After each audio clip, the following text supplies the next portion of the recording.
Good evening, ladies and gentlemen, and welcome. The time is now 7:02.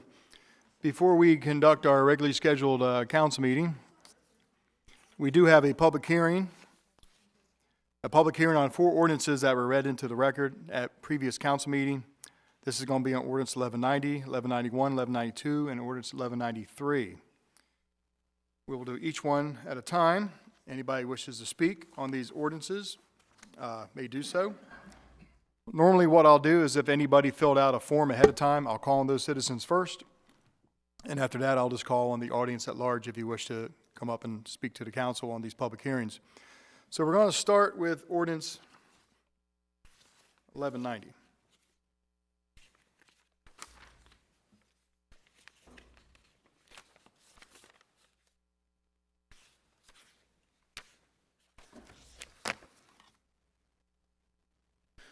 Ordinance 1190 concerning approving Budget Amendment 2025-11 to authorize additional expenditures and reallocation of funds.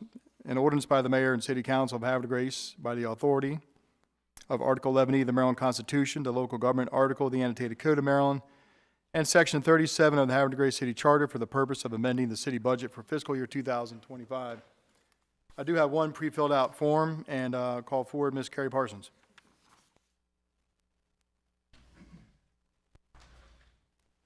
Good evening. Welcome, Ms. Parsons. May we have your name and address for the record? Carrie Parsons at Seago Street here in Havre de Grace. Welcome. Thank you. Council President, council members, mayor, and my fellow citizens. Regarding ordinance number 1190, capital expenditures for 2 different items. One is for the Star Center and the other is for the Living Shoreline. It's my understanding that the Star Center is referred to as special events listed in the fiscal year 2025 budget. With that, for fiscal year 2025, it's listed that we have total expenditures of $1.8 million. 1.356 is for non-employee expenses, and the additional $259,000 for capital equipment. I understand we have to pay the PO, but I mean, quite honestly, the Star Center is starting to turn into a money pit. And it seems like we're continually putting money into this venture with what appears to be little receipt or profit from it. It's rather very embarrassing watching that this building is still not even close to being any point of ADA compliant. It was very difficult to witness a senior struggling to open the door to vote. And then myself having to wait for somebody to come forward to assist to depart the building. With that, I would actually am asking if we could kindly start looking at what is this really going to become and where are we going to be going with the Star Center. And maybe it needs to become its own enterprise fund. I also spoke back on May 5th regarding the Living Shoreline. Again, the property still 1.5 acres, is contaminated waterfront, which was part of ordinance number 984. Only a small portion was approved for the procurement. Unfortunately, SDAT is still showing that the entire 1.5 acre parcel is still under private ownership. So for all intents and purposes, it appears that the 1.5 acre lot was remediated by the city and paid for by the citizens. Their social media requests for the community involvement to assist with planting trees, native vegetation. Are we by any chance entering into a negotiation to purchase the entire 1.5 acre? Okay. I greatly appreciate your time. Thank you very much. Have a good evening. Thank you very much. Anyone else? That's the only form I have for ordinance 1190. Is anyone in the audience wish to speak on ordinance 1190? Any comments from the council? Okay. Without any further comments from the audience or council, I now close public hearing on ordinance 1190. We will go to ordinance 1191. An ordinance of the Mayor and Council of Havre de Grace, Maryland, adopted pursuant to the authority of Article 11E of the Maryland Constitution, the local government article of the Annotated Code of Maryland, and Sections 33 and 34 of the Havre de Grace City Charter to amend Chapter 81 Forest Conservation. And I have two forms pre-filled out, and I'd like to call forward Mr. Chip Place. Good evening, Mr. Place. Welcome. May we please have your name and address for the record? Good evening, Mayor. Chip Place, 301 Cigar Loop, and good evening, council members and senior staff. Welcome. Thank you. My comments on this proposed ordinance are really related more towards an inherent conflict that exists in our regulatory scheme between subdivision and site plan approval and forest conservation approval. With for instance, a preliminary subdivision application, a preliminary forest conservation plan is also required. And the final conservation plan is submitted with the final subdivision application. But it's at preliminary subdivision application where the Planning Commission has the opportunity to evaluate, and not only the Planning Commission, but the public as well, to evaluate the underlying application and to comment on it, and at that point either approve, deny, or approve with conditions. Now, the Planning Commission might be presented with an application that is clearly contrary to the forest conservation law or forest conservation practices. I won't cite any examples, but there's been arguably some recent ones. So therefore, the Planning Commission at that time might look at that and say, well, we develop findings to deny this application. And it would never get to a final review by the planning department, which is otherwise responsible for approving a forest conservation plan. So in our work on the comprehensive plan addresses this dilemma. And what the comprehensive plan says in a couple of places is both in chapter 16 at page 1614 and also in chapter 9 says incorporate forest conservation and landscaping approvals in the underlying land use application, not as separate administrative approvals.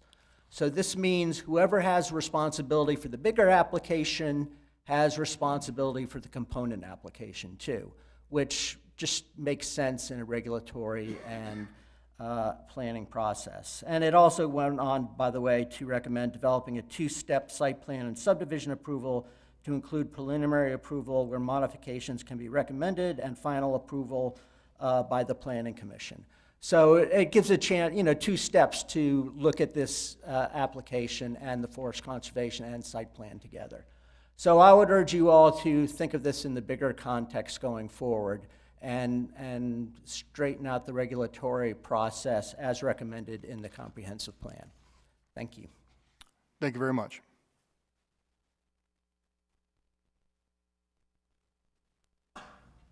Okay, we're still on ordinance 1191. I have one more pre-filled out form, and I'd like to call forward Mr. Kirk Smith.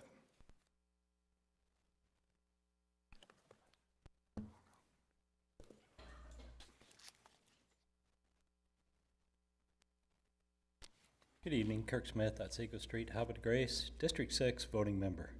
That would be for you guys. Good evening, everybody. I read through it. Ordinance looks good. I like the fact that the Department of Planning is going to be stepping up, and of course the Planning Commission on the forest conservation. However, when I reviewed the statute 186, creation and composition of the Municipal Tree Commission, there's nobody on the Planning Commission that actually attends or is tasked to attend those meetings, unlike the Director of Public Works, who actually staffs and chairs the Municipal Tree Commission. I would like the council to consider adding a member of the Planning Commission, with everybody's concurrence, of course, to the Municipal Tree Commission meetings. I think it would benefit the Municipal Tree Commission, and it would provide some professional, and I do mean professional because we have some smart people on the Tree Commission. They're all smarter than me. Inputs into what the Planning Commission is doing, and I can see Councilmember Boyer shaking her head because she thinks it's a damn good idea, and so do I. You are going to hear this a couple more times tonight because I want it read into the record that the Municipal Tree Commission member who is here is recommending this and endorses it. That's it. Thank you. Thank you, Mr. Smith.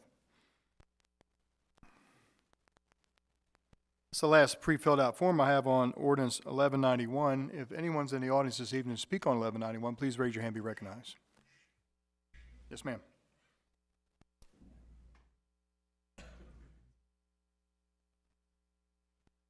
Thank you, Mayor. Carrie Parsons at Seago Street. I think I actually wrote in incorrectly. 1192, it was supposed to be 1191, sir. Welcome. Thank you. So I'm a little concerned regarding the forest conservation and also a couple of other things that have been going on. I've been either in attendance, but primarily due to vacations, I have only been able to watch the last few Planning Commission meetings, the appeals meeting, and the last City Council meeting. But I am concerned over a few remarks and approvals during those meetings. During one of the planning meetings, there were several citizens that objected to tree removal and then relocation of other changes to various projects that have come in front of their commission. What struck out was about 2 memorandums that would also be on the agenda for the next City Council meeting. Some of these memorandums approved by the council assisted with these upcoming projects for development. One of the changes has to do with the calipers of our forest conservation, which really doesn't kind of go with what's in our comprehensive plan for being a tree city. It's kind of strange that we're willing to actually remove and decrease a caliber of a tree, and yeah, you can go on in and you can start stripping the land. In my personal opinion, it's kind of counter of what we're trying to do with saving some of these specimen trees. So can we really closely look at what is coming down the pike, what is going on with the legacy, the upcoming development off of Pulaski Highway, and can we please follow what is inside our comprehensive plan as signed and agreed? Or are we going to allow the developers to start setting the tone to our city with all the changes that are coming into this code? Because quite honestly, I'm wondering if it's a quid pro quo of what's going on. I thank you for your time. We need to save our specimen trees wherever they're at in our city. Thank you. So, Ms. Parsons, you do not want to speak on 1192? Negative, sir. Okay, gotcha. Thank you. Okay, anyone else in the audience wish to speak on ordinance 1191? Any comments from the council? Okay, any further public? Without any further comment from the public or the council, we'll move on to ordinance 1192 concerning amending Chapter 89, grading and filling. An ordinance by the Mayor and City Council of Havre de Grace, Maryland, adopted pursuant to the authority of the Article 11E of the Maryland Constitution, Local Government, Article of the Annotated Code of Maryland, Sections 33 and 34 of the Havre de Grace City Charter, City Code, Chapter 89, grading and filling. And let's see here.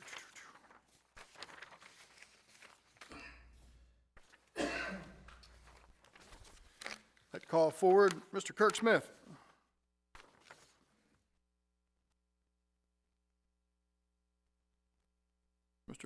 Mr. Kirk Smith of Otsego Street, welcome back. I'm sorry to bombard you all, really. Kirk Smith, Otsego Street, Havre de Grace, Maryland. We're dealing a lot with trees, and as everybody knows, I am a self-proclaimed Lorax, Green Gandalf, and lover of trees.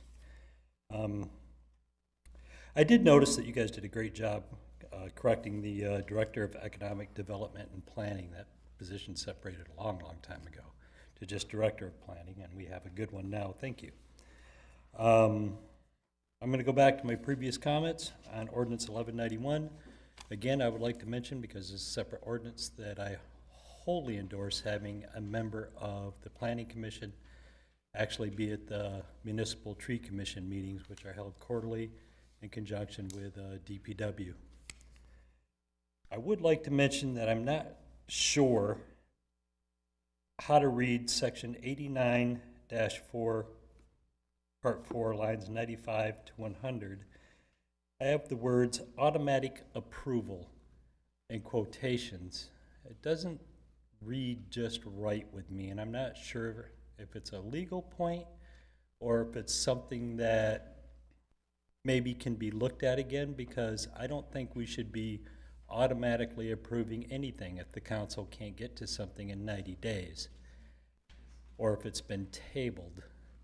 If somebody could really, really take a hard look at that line again and double check it before you approve this ordinance, I would appreciate it, because it seems to me that if it gets held up for whatever reason, natural disaster, who knows, that the filling and grading can go on without nothing, and we're already giving them a 3-year license. You know, if they can't get the job done in 3 years, maybe they should look at getting another contractor. Anyways, that's lines 95 through 100 in the chapter 89-4. The automatic approval just does not sound right to me. Thank you so much. Any questions? As soon as you read it, you'll be like, maybe we shouldn't be given automatic approval when it's a council prerogative. Not in my opinion, anyways. You guys are great. See you next door. Thank you. We'll see you in a couple minutes.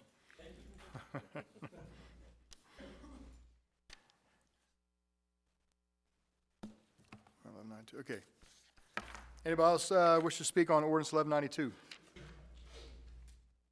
Any comments from council? Yeah, just real Yes, quick. sir. I think it actually gives us more leniency there if you look at it at line 95, but I could be wrong. Am I reading that wrong? It looks like it actually creates more of a lenience. Line number 96, Ms. Ishak, is that the change? They're striking 30 days and adding 90, which is actually more than what it was, right? So if I can respond, the 30 days was not possible under the current staffing. So I spoke with staff, so the 90 days was more appropriate under the current staffing review time. In previous years, that could have gone on even longer than 90 days, and the city was running into potential problems as to whether something was approved, was it not approved, why was it taking so long? So the automatic approval within 90 days is consistent with a similar standard used by state law under the Forest Conservation Plan, so we kind of carry that over. It holds the staff's feet to the fire to get the reviews done, and the consequences if they don't get the reviews done. So that was the purpose of it. I do not believe that's a state law requirement, but it was to provide some consistency across the board with how the city reviews the plans and the time elements. No, I appreciate the response. Thank you. So it's more like a forcing function. So thank you for that. Mayor, thank you. Yes, sir. Any other comments from the council? Yes. And just on that, for clarification for Mr. Smith, have there been any instances where it's gone beyond 90 days, or do you know what that has looked like? My understanding is that it had in the past, and there was nobody paying attention to whether the 30 days was even being complied with. So the 90 days with the approval after 90 days is kind of a compromise to make the process fair for the applicants and also ensure that the city staff had enough time to get the work done. Thank you. Any other comments? All right, without any further comments from the audience or the council, I now close public hearing on 1192. That takes us to a public hearing on ordinance 1193 concerning amending Chapter 102 landscaping. This is an ordinance by the Mayor and City Council of Havre de Grace, Maryland, adopted pursuant to the authority of Article 11E of the Maryland Constitution, the local government article of the annotated Code of Maryland, and Sections 33 and Sections 34 of the Havre de Grace City Charter to amend Chapter 102 titled Landscaping. And let's see here, I do have a couple. I'd like to call back Mr. Chip Place. Welcome back, Mr. Place. All right, thank you, Mayor, council members. I still live at 301 Cigar Loop. I can't understand why this ordinance is even being proposed. It's unconscionable, really. To remove existing protections of trees over 6 inches. This is a very important part of our landscape ordinance, of our environmental protections in this town. And it's in addition to the forest conservation law. It provides an extra level of protections for trees that are over 6 inches in diameter. And those can be very mature trees, 20, 25 inches in diameter. And they create, all it does really is create a presumption that these trees are to be protected. Now, if an applicant feels that it's not justified to protect those trees, they can always submit a justification to the Department of Planning, and the Department of Planning can allow the removal of those trees. But there's no reason to remove the presumption of protecting those trees. And again, this runs totally contrary to the comprehensive plan that you all recently adopted. The comprehensive plan says, enforce existing conservation landscape ordinances and provide additional mechanisms for recognizing significant forested properties. It doesn't say remove protections for existing trees. So this ordinance runs totally contrary to the comprehensive plan. And I'll give you one example of how this could work, even aside from forest conservation. And it's cited also in the comprehensive plan. At Bully Rock, at what they folks called the Georgian Mansion, there was also this alley of boxwood trees that framed the entrance to the mansion. And that was actually preserved in an earlier plan for Bully Rock when on that parcel it was going to be condos. But somehow that changed over time, and that stand of boxwoods and that alley was removed. And the comprehensive plan laments that removal. But there's a lot of cultural, significantly landscapes within this city that would become totally vulnerable by removing those protections. And then just, on a basic common sense level, if you remove the section that protects 6-inch trees, the rest of the section makes no sense. Because the rest of the section is talking about how you then protect trees that you've already said we're not protecting. So internally, it's inconsistent and makes no sense. And even introduces the Director of Public Works as an enforcer of the protection of trees, when everywhere else in the ordinance it talks about the Director of Planning is administering this particular ordinance. So on an internal basis, it just makes no sense, in addition to be extremely problematic on a policy level. All right, thank you, unless there's any questions. Thank you. Did you have a question? Yeah, I did actually. It was that, so the proposal, from what I'm understanding from the public comments, and I'll just address the council, is to remove where it is stricken lines 36 through 40 in the actual city code itself. I think that's the direction we're headed, to keep that versus remove it. I think that's what I'm hearing. Yeah, if you want to, April. Thank you. I'm sorry to keep. That's okay. I wasn't sure. So there seems to be a conflict between the landscape provisions and the forest stand delineation. I'm sorry, in the forest conservation plan, which is another section of the city code. The city's perspective is that at least the administration's perspective, is that the landscaping proposals should not be more onerous than the state law already required. So the forest conservation plan requirements are fairly onerous for landowners who develop their property. So there's this balance between recognizing property owners' rights to develop their property versus forest conservation and forest stand delineation. The landscaping can work in conjunction with that for non-forested areas.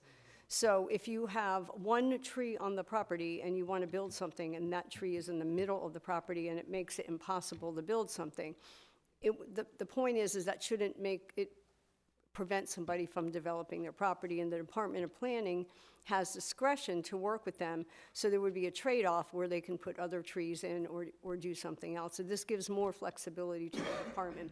The other thing it didn't deal with was that the 6 caliper trees weren't really defined. So it could be invasive species, it could be diseased species, it could be damaged species or trees, and we wouldn't, under the current lay of the land, it'd be more difficult to take it out. So it was trying to balance the interests of those things. So the main thing is this doesn't affect the forest conservation plan. That's still in place. So large swaths of trees are not going to be cut down off of, properties where that applies. And historically, the city has always interpreted this as applying to the non-forested areas. So it's going to really apply to those unique properties where the forest conservation plans rules don't apply, and where the landscaping rules would apply, which would be site plans over 5,000 square feet, and those properties are going to usually be along Route 40 corridor. So that was to make those properties more flexible for purposes of development, but still with the intent to maintain as many trees as possible. Right, and I appreciate that, and I remember there was comments made on the 19th of May in regard to invasive species and so forth.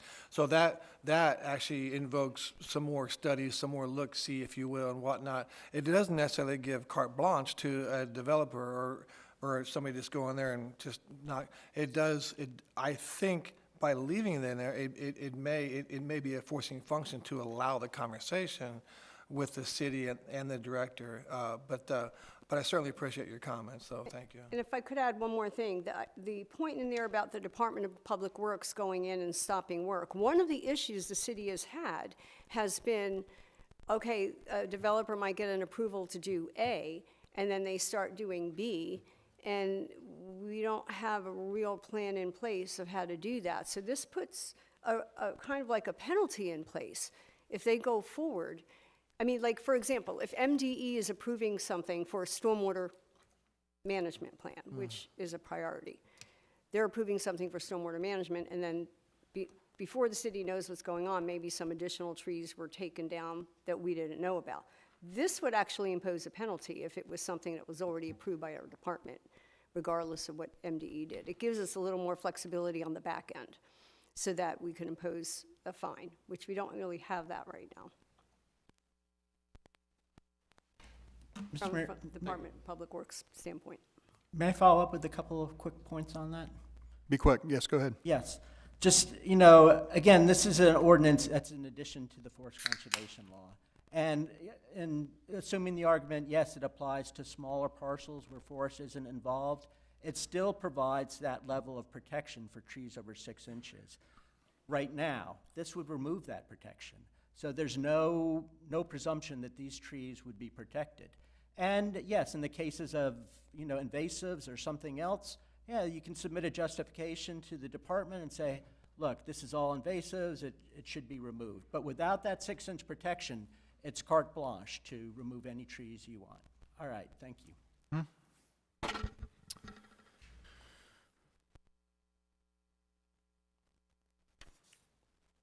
like to call forward Carol Zimmerman.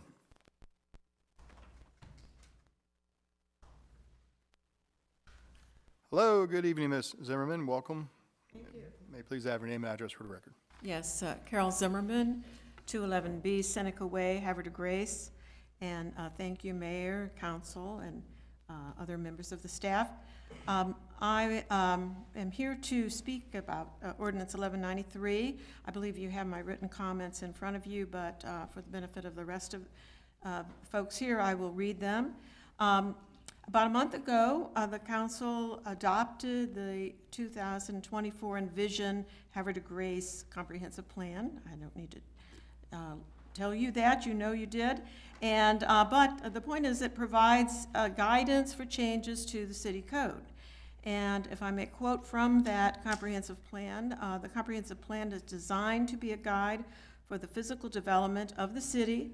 The findings and recommendations included in this planning document serve as the basis for developing subdivision and zoning regulations. And in Chapter 9 of the Comprehensive Plan, which deals with the environmental resource protection, including forest conservation, it states that the city has lost substantial amount of forest due to development, and maintaining large tracts of undisturbed woodlands and other natural vegetation within developments are a priority. It goes on to say the city's forest conservation and landscape ordinances must be strictly enforced to preserve the tree canopy and to meet state standards which are currently being strengthened. Now, this ordinance before you this evening proposes an update to the regulations of Chapter 102 of the City Code, but those, any updates should align with the principles that are set forth in the Comprehensive Plan. Now, this ordinance proposes to change Section 102-6 and elimination, and would eliminate Paragraph A, which are lines 36 through 40 in the ordinance, and that particular paragraph protects mature trees over 6 inches in caliper. We've had a couple other folks talk about that 6-inch caliper level. And this is a level that 6 inches or more that can go up to, you know, any very big tree perhaps. But eliminating this represents a weakening of the landscape regulations, which I think are undesirable and unnecessary. That 6-inch caliber threshold provides guidance to the developer and the city on which existing trees should be incorporated in a landscape plan rather than the vague wording about preserved trees in the subsequent paragraphs. At the same time, Paragraph A has existing language that incorporates flexibility with a provision that the developer can request removal of existing trees over 6 inches in caliper, providing there's a justification. We've just had a discussion of some of those potential justifications, such as non-native species, like the tree of heaven and the dreaded Bartlett pear. It could be diseased trees or some unavoidable interference with infrastructure or other justifications. So I think the value of retaining mature trees in the landscape cannot be overstated, and retaining Paragraph A will help in that process. And I think we would all agree a property enjoys from the start the benefits of mature trees, like shade and water management, habitat, and beauty. That's much more than the typical developer-planted trees, which will take years to achieve those benefits. So I, in conclusion, would urge the council to retain Paragraph A rather than eliminating it as in this ordinance. So, questions? Thank you.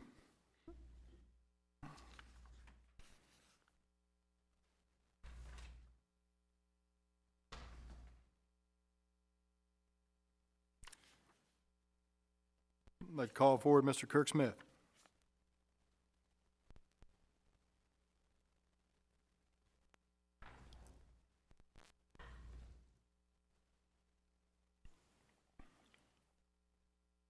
Kirk Smith, Otsego Street. Thank you again for having me up here. Ordinance 1193 is important to me personally and with what I'm doing on our property on Otsego Street. I'd like to say thank you for adding the mature trees, lines 36 through 40. 102-6, Section A, to this ordinance. However, I don't think it's quite complete. And I'll refer back to my previous comments. Again, we're not including the Municipal Tree Commission and the Department of Public Works in this. I think the Planning Commission's a great place to start, but I think it should be in consultation with the Municipal Tree Commission and the Department of Public Works. If there could be some way of adding that legally to this section and any other places where we use the 6-inch caliper of tree saving, that would be awesome in my opinion. So this is a question for the council. How far up to a tree do you measure to tell if it's a 6-inch caliper? Councilmember Boyer, do you remember? She's our liaison and lead of not only the Municipal Tree Commission, but I still think you're as part of the Havre de Grace Green Team liaison, correct? 6 inches, by the way. That's how far up you measure. It's not at the base. It's not, higher up. It's at 6 inches. 6 inches at 6 inches. It takes a tree, and I can tell you this from experience, depending on the species. For example, an American plum tree, which is one of my favorite, which is another reason for having a great beard, Councilmember Alice, because it gets all over your beard. Flavor saver. But we planted 3 of these 3 years ago on Otsego, and currently none of them are at 6 inches, and we bought a 3-inch caliper tree. We're producing plums, and they're not mature yet, but they're still not at 6 inches. It takes upwards of 7 years for a normal tree that's not getting special attention like at our urban orchard, years to get up to 6 inches. Removing them removes what's already a viable and productive member of the forest. We need to remove anything, like on line, 6, may issue, line 53, the Director of Public Works may issue a work stop. That should read will or shall. If the developer hasn't went to the Planning Commission, if the Planning Commission hasn't had time to consult with a member of the Tree Commission through Public Works, it should read will or shall, not may. It needs to stop until the city, all of its components, agree with them. This is not willy-nilly. We're talking about enacting a law. When you put may, it becomes wishy-washy. It leaves room for people to back out or slimy their way out of what they're being tasked with or what they promised. Will and shall should be in this ordinance, especially on line 53. I'm going to add a phrase, and I'm sorry, I'm out of time. But development is when you cut down all the elm, oak, maple, and beech trees. Then rename the streets after them. Please try and remember that when we're dealing with forest conservation. Thank you, and I'm very sorry I went over time on this one. Thank you.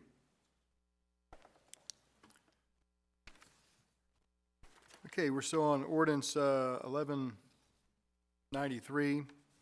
That's all the pre-filled out forms I have. Anybody else in the audience wish to speak on ordinance 1193? Any comments from the council?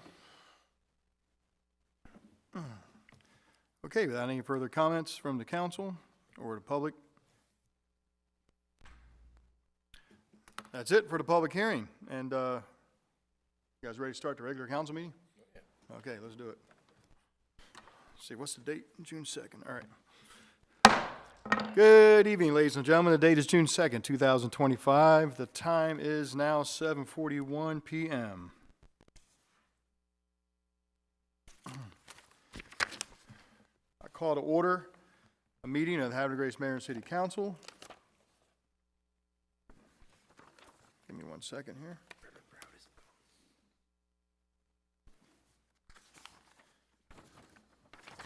We will call the roll. Council President. Here. Councilmember Boger. Here. Councilmember Jones. Present. Councilmember Ellis. Present. Councilmember Boyer. Here. Councilmember Snagus. Here. All council members are present. Everybody please join me for the Pledge of Allegiance and opening prayer.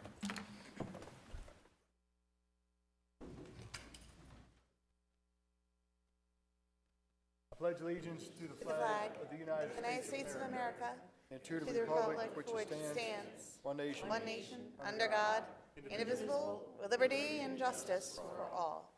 I could ask everyone to kindly remain standing. Reverend Gene Proud. Okay, I didn't see him either. I was Well, our good friend Reverend Gene Proud usually leads us in the opening prayer, but tonight I'm going to ask Council President to lead us in prayer. How's that? All right, okay. Our spiritual leader here, everybody bow. Bow your heads, please. Supreme Architect of the universe, we invoke that blessing at this time. May this meeting thus begun in order be conducted in peace and closed in harmony. Amen. Amen. I've done that one a few times. Well done, Councilman. Please be seated, everybody. I think it was Matt's turn. Come on. Okay. Well, we really like Gene Proud. I'm sure there's a reason he couldn't make it tonight. It's okay. It's all good. So we're going to go at item 5, approval of the minutes. City Council meeting minutes of May 19th, 2025. Council, do I have a motion? So moved. Second. A motion by Councilmember Jones, second by Councilmember Boyer. Questions or comments on the minutes? All those in favor say aye. Aye. All opposed say nay. City Council meeting minutes of May 19th, 2025 are approved 6-0 in the affirmative. Item B, City Council closed session minutes of May 19th. Do I have a motion? So moved. Second. A motion by the Councilmember Boker and second by the Council President. All those in favor say aye. Aye. All opposed say nay. Do I need Closed- to, City Council closed session minutes are approved 6-0 in the affirmative. does that need to be read into record, the vote? Does it? I don't know. It does? Go ahead, read into the record. All right, actions taken. The council members voting anonymously and by majority vote elect Councilmember Ringsacher as council president. Motion to adjourn made by Councilmember Boyer, seconded by Councilmember Shenegis. Motion passed 6-0. Time closed, 9:23. Okay, thank you very much. All right. Appreciate it. That takes us to item 6. And we're right back to comments from citizens. And I have a couple pre-filled out forms. Yeah, so this isn't a public hearing on ordinances. This is comments from citizens. And so if you're here because you want to speak on an agenda item, now's the time to do so. And if you're here because you want to speak on any other matter of city business, now's the time to do so. And just like before, I have 3 forms that are pre-filled out, and when I go through those, if you wish to speak, just raise your hand. So we'll start with Ms. Carrie Parsons. Welcome back, Ms. Parsons. Thank you, Mayor, Council President. Council President, may I provide this to you? Sure. Thank you. Yeah, for me to pass out? All right. Two down that way. So greetings again, Carrie Parson, Otsego Street, Havre, Grace, Maryland. Just a quick question. According to the city's website, it states there will be a public hearing on June 9th at 6 o'clock. Will that meeting be held here in City Council chambers or at a different location regarding the budget, sir? Should be held here. Oh, it's right here, next Monday, 6 o'clock, right here in the council chambers. Thank you, I appreciate you. So the Star Center has a proposed request of $2.140 million of our tax dollars, which is an increase of $328,000 from this current year's budget. Personally, it's a lot of money for a city-led and sponsored venue that by all intents and purposes should be possibly managed under an enterprise fund. I can think of $2.140 million that could be utilized in other areas, like sidewalks, paving our roads, pedestrian safety with lighted crosswalks, or maybe capital equipment for the police or public works department. With its current budget of $1.812 million or $1.3 million of non-employee expense for this year, I kind of expect a little bit more of what's already been put into the building for the last few years. Again, I refer back to what I handed you, sir. There's 2 sets of photographs. Neither one of those entrances are handicapped accessible. It was rather very embarrassing to see while people were out voting, they couldn't enter into the building, and our candidates could only stand there and watch. They couldn't cross the line to go help them in. We're relying on others. It's also embarrassing when I couldn't get out of the building because there isn't a way to open the door from the inside if you are handicapped. Again, it's 1.3 million of non-expenditures. There's other areas over the past 2 years of the millions of dollars that we've failed to address of basic ADA upgrades to a government building. Appreciate your time, and I look forward to talking to people again on June 9th at 6 p.m. Thank you. Thank you very much.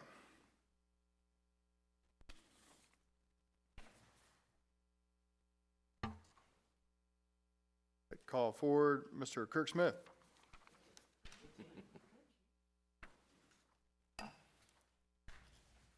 Welcome back, Mr. Smith. Thank you, Mayor. How's your garden growing? How's the garden growing? Oh, my garden? We're in comments for citizens now, so. Not very good. Sir, all you gotta do is I invite. just tilled it a week ago. I'm a little late in the game, so. There's never too late in the game to add some quality compost from Veteran Compost. I know they're a business out of Aberdeen, but Aberdeen's kind of like our sister city. I put about, I don't know, maybe 40 pounds of manure in it, so I'm waiting for it to kind of like settle with the rain before I burn up those plants. There was a lot of rain. We needed it, though. We were in a D1 drought here in Havre Grace. Yeah, I'm a little scared to be a gardener anymore. Every time I do it, I screw it up, so. I don't know. What do you think, Kurt? I need to stop by your house and see your garden. I heard you got quite a I garden. would prefer that if you brought by the kids and the lovely Miss Taryn when you do that. I would greatly appreciate it. I mean, the general has been by with his spouse. I will. and, That's all I'm going to do. Thank you, sir. Please, I'm sorry. Go ahead. Oh, I'm sorry. I brought up a question, but it's a matter of personal pride, our gardens are. First off, because this is general comments, I was reading through everything, and there's a lot of pages. But I would like to thank the new owners of Galvanel Signs, or Galvanel Meats, that's going on behind the Royal Farms. We're actually using Pollitt, a local sign manufacturer, for their new sign design, and I think their signs look outstanding. So I hope you guys approve that and they get going, because I really want to shop there.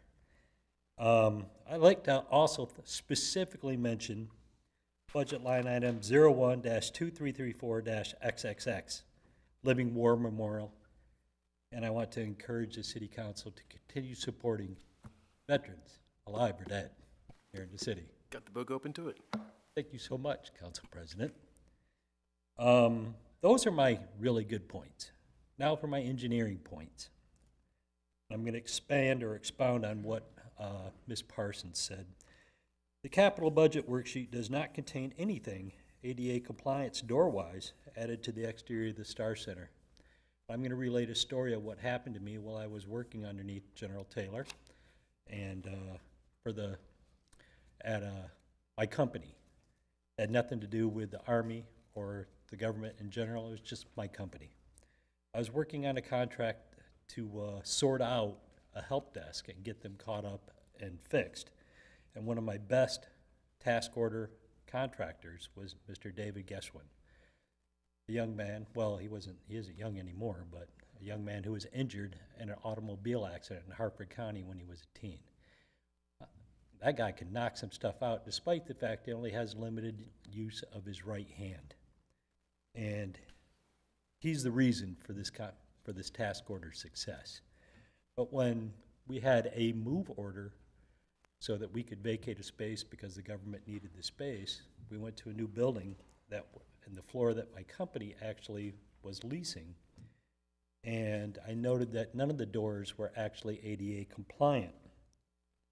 The doors were less than 36 inches, they were 32, which is good, but not when you open the door at 90 degrees. It has to be more than 32 inches. 36 is the standard.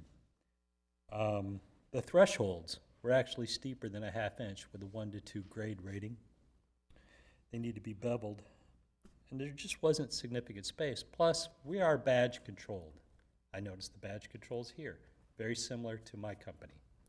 However, Mr. Geschwin had no way of actually getting the badge on the door controller and being able to open the door. It's not embarrassing for him. He understands he needs help, but when it's nasty out, and it's nasty here enough, He would have to sit out in the rain until somebody actually arrived. His working hours were 07:30 to 15:30.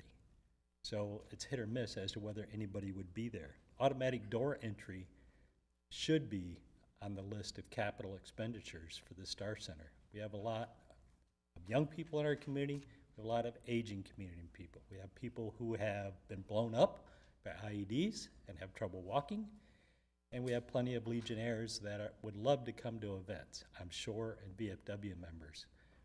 Maybe they don't because the doors are too hard to open. I'm going to go on because there's a couple other points I want to hit.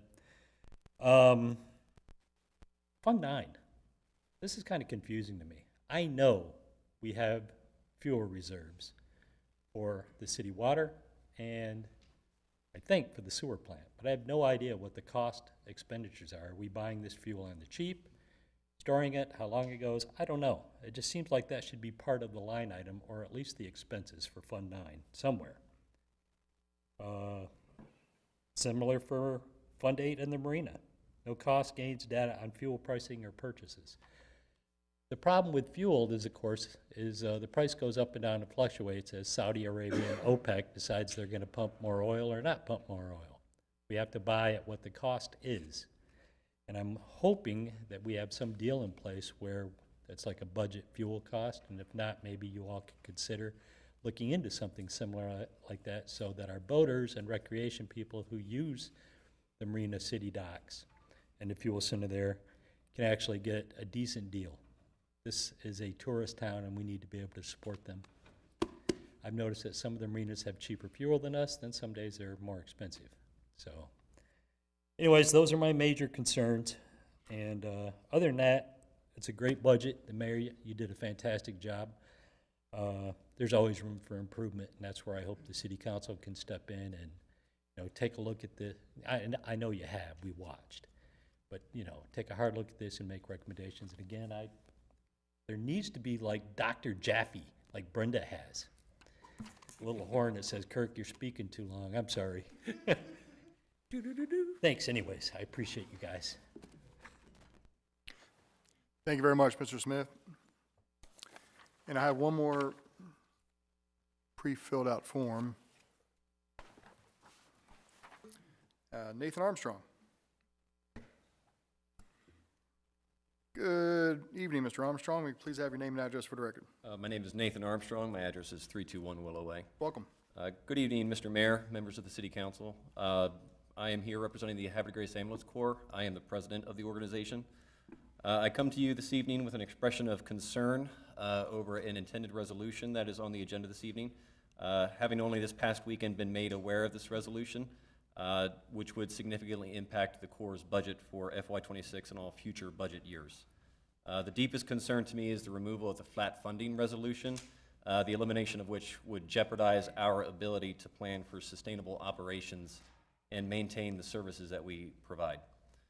The Ambulance Corps has gone through years of challenges that are familiar with many volunteer organizations, challenges like recruitment and retention, and we've also faced a new challenge in trying to find our place in the growing county system, which is staffed by paid EMS crews. These challenges, of course, have lowered our capacity to attend 911 calls and serve our community in that regard, but I assure you that we are committed to seeking ways to increase our capacity and evolve our organization to serve the citizens of Havre de Grace.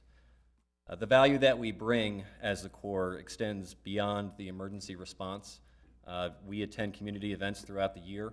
We are offering emergency standby services at these events. Perhaps you've seen us at First Fridays or the 4th of July, where we have our misting tent set up, or any of the 5K races that occur throughout the year. Not only that, but at these events we educate the public on ensuring that people, as many people as we can, are familiar with hands-only CPR. And currently we're working on an initiative to engage the public beyond emergency medicine to provide integrated health options. That program is moving through the approval process and is currently before the medical director. It's my sincere hope that the council will have a serious discussion on the impact that this resolution will have on the Corps. In the meantime, myself and my administration and the chief and the assistant chief, we stand available for partnership with the mayor and the city council. It's an open invitation here. Join me or any of the administration up at the station and come see what we do. and some of the challenges that we face. And so hopefully we can, explain a little bit more about some of the nuance that occurs at our station. Thank you for your time and attention. I welcome the opportunity to partner with the city in any way to develop a solution that ensures the Corps can continue to serve Havre de Grace with pride and commitment. Thank you. Thank you, sir. Just a quick one, if you don't mind, Mayor. Sure, Councilmember Booger. Yeah, I appreciate that, Mayor Martin. Do you have any, first of all, thanks for coming out tonight. I really appreciate that. And I see you have a small platoon, hopefully not armed, behind you, and that's great. It's a great showing. Is there any kind of metrics that you have that's the past 6 months, the past year, as far as like ambulatory runs versus us versus Hartford County? Any kind of type of metrics that you could give us real quick? What I do have on hand is the calendar year 2024 statistics. 2024? Yes. So we were alerted for 444 calls. 55% of those are transport calls for us. So that would mean that the remaining 45% were either cancellations or upgrades for the county unit, or maybe just a public assist call. So it wouldn't necessarily result in a transport from the scene to a facility. By the numbers I have here, the total number of calls that the county attended was 2,193. For 2024. For calendar year? Yes. Right, okay, January to December. All right. And then how many, just one more question, if you don't mind, Mayor. So how many personnel are composed of? Right now, we have 35 EMTs, and 8 of those are paramedics. Okay. No further questions, Mayor. Thank you. Thank you, Councilmember Booger. Council President? I just got a few things. How does the county determine on whether or not to dispatch you guys or the county ambulances on call? Dispatch is currently determined by what they call closest available unit. It's closest available appropriate level unit. So if you're familiar with the county unit that is in Station 3 at the host company, that's an ALS unit, and then up on Chapel Road is a BLS unit, so that's Ambulance 55. So if a call comes out that is closer to Ambulance 55, it will go because it is closest, but then they will also dispatch 53 because it is the appropriate unit for that type of call, if it's an ALS call. I understand that. And so that is indeed one of the challenges that we face, in that when we're staffed, a lot of times we are not the closest appropriate unit, but what we have worked out with the county is that if we're staffed, we are allowed to self-dispatch to all of the 500 box calls in order to allow us the opportunity to get in, take the call, and conduct the transport if it's appropriate. What fundraising has the ambulance corps done this year? Do you know? I don't believe this year we've done any. Okay. No. It concerns me because even this year, the ambulance corps, you get dispatched when you're available. And what concerns me is, you've been available 29% of the time. That's when we're staffed at the ambulance corps. And I definitely want to work in a partnership with you. And there's no intention to defund the ambulance corps. That's not the intention of this. We want to work with you. We want to work and come up with a funding metric to make sure the ambulance corps is funded. But the issue I'm seeing is that with the current year budget, because of the reassessment, we're seeing fewer and fewer and fewer calls taken by the ambulance corps. In 2023, you averaged 33 transports per month. 24, you averaged 20 transports per month, and so far this year you're averaging 11. And so I'm trying to understand how it's feasible for us to keep funding you at these levels with an increase this year because of the tax assessment. You're going from, you would go from 115,700 in the budget to 126,400 when we're seeing literally half of the response from the ambulance corps. We want to work with you. We want to find out a way, like we talked about the community health issues that Matt discussed earlier with me, about having you at events, working with you with fundraising and trying to make sure the county doesn't completely cut your budget, which I know that was on the table with Bob Cassidy's office. But I want to keep it sustainable with the level of response we're actually getting. And that's the intent of the resolution. Well, and I do hope, Mr. President, that it's not just the calls that are the metric that are the value to the city council. We do other things as well in the community. I understand, and I apologize, that our, I guess, senior, the mayor did call. I guess the voicemail or whatever was lost in the interim, but we did try to contact. I did try to speak with other members of the ambulance corps to get somebody to call. But we didn't have you guys come in for a funding meeting this year, so we didn't get to discuss it at that time either, so. But we do want to work in a partnership with you, absolutely. Yes, the only contact I had was from the assistant chief on May 2nd, and then I followed up with an email on May 4th and also got no response. Okay. Councilmember Boyer? I just want to end this on a positive note. So the ambulance corps through COVID was hit really hard. You lost a lot of people who were longtime members as far as their ability to ride. You had a hard time recruiting people. But when I went for the awards ceremony, I saw a lot of new faces. Does that mean that the new people aren't yet all the way certified in order to ride at the different levels of responsibility?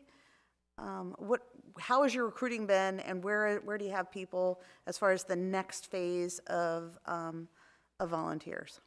So, like you saw at the EMS Week cookout last weekend, we do have a group of young folks that are coming through, and they're working their way through the process.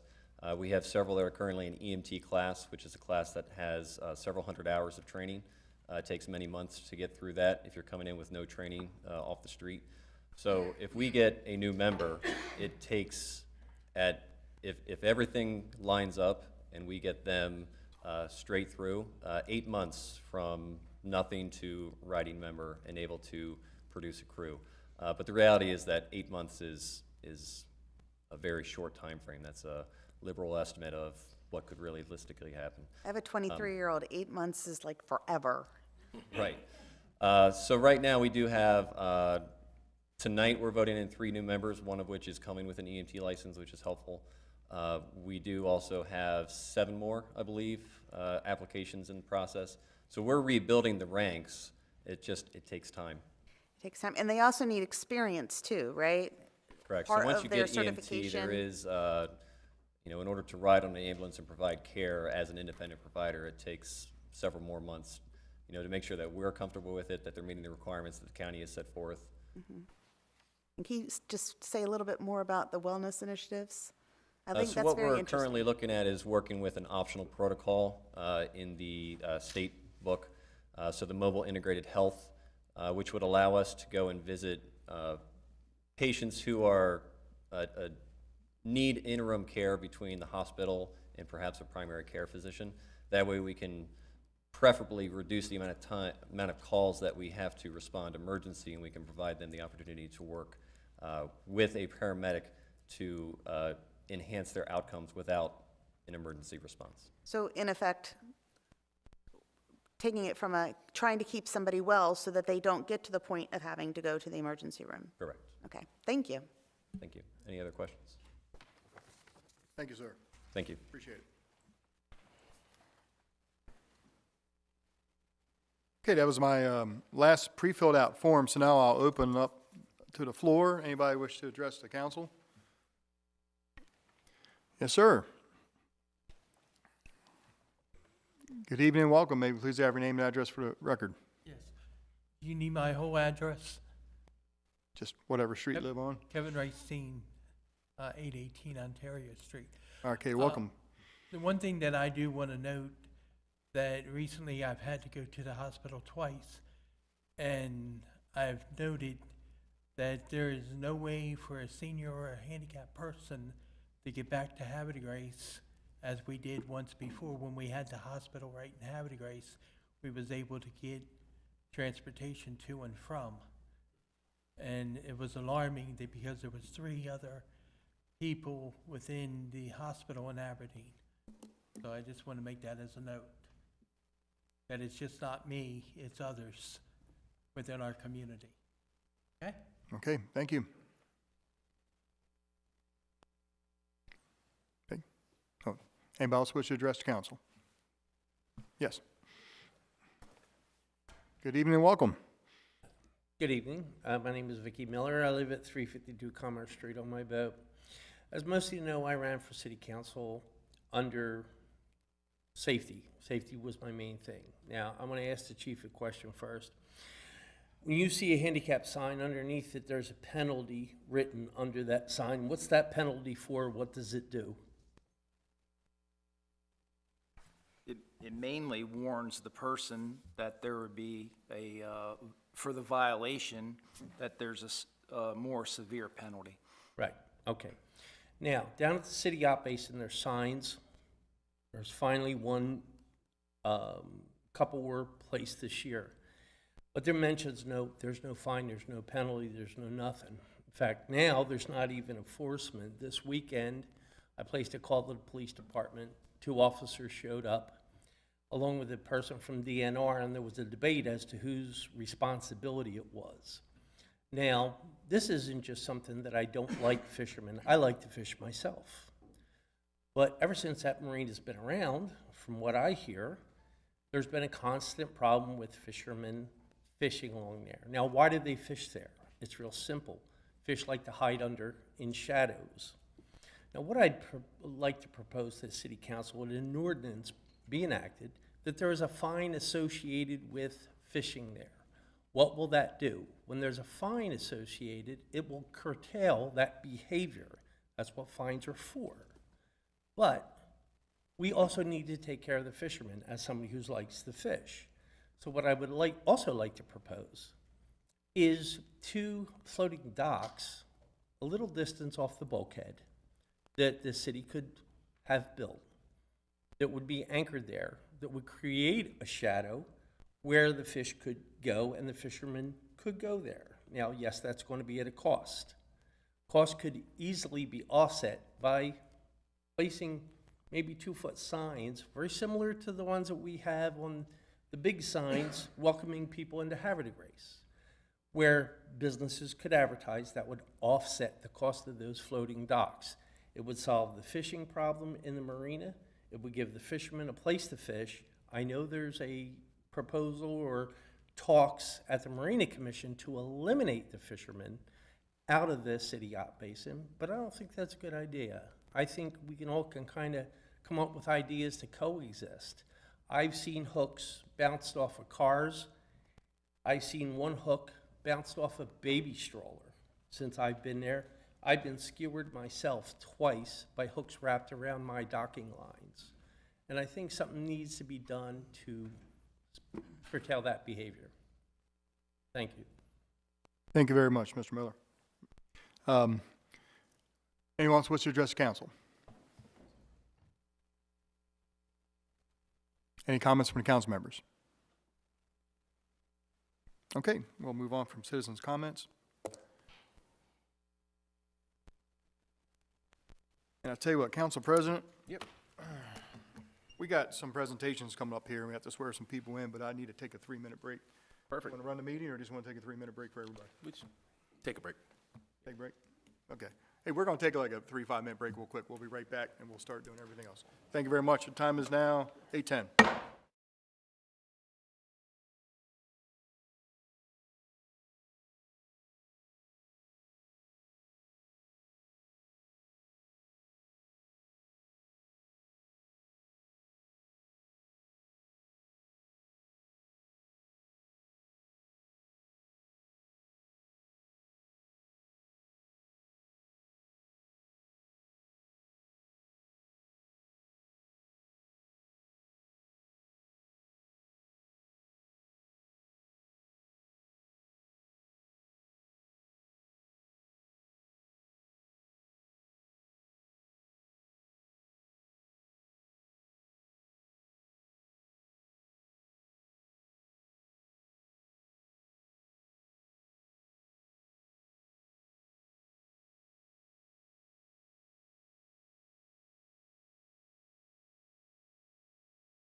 session is now back for recess. The time is now 8:24. We're going to move forward in our agenda to item 7, appointments. This evening we have 2 appointments. Thank you, Mayor. I move to appoint Robin Stokes to the Historic Preservation Commission. Council, I have a motion by Councilmember Jones. Second. Second by Councilmember. Questions or comments? I would just like to say I'm thrilled that Robin has decided to volunteer to be part of this commission. She has lived in Havre de Grace for 7 years, but in the county for 30 years, and I just think she's going to be an awesome addition. She does so much in this community already, and I'm excited to see her connect with the folks on the commission now and really work as far as historic preservation is concerned. Thanks. Thank you very much, Councilmember Jones. Questions or comments? With the appointment of Ms. Stokes to the Historic Preservation Commission. Aye. Robin Stokes is appointed to the Historic Preservation Commission by a vote of 6-0.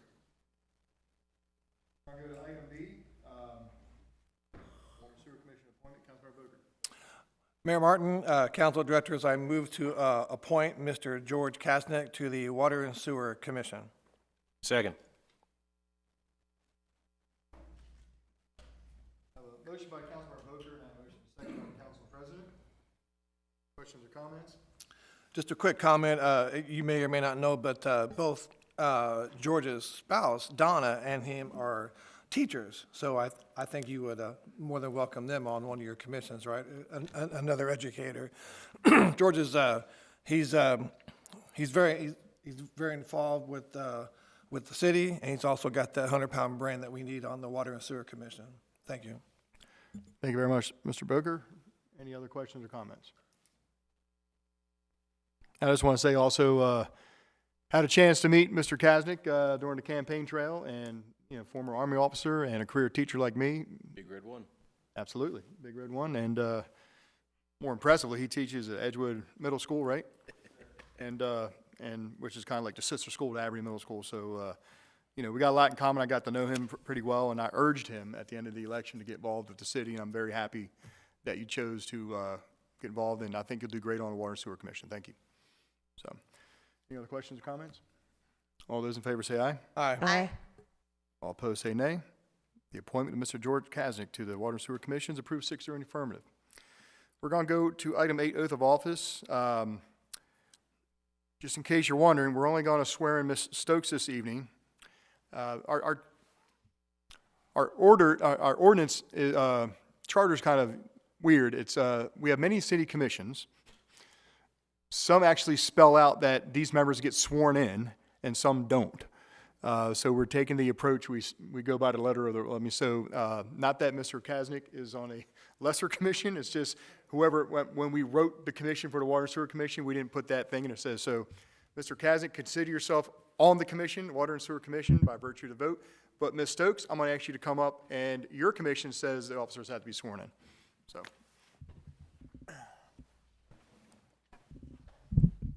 Thank you, join me. Thank you.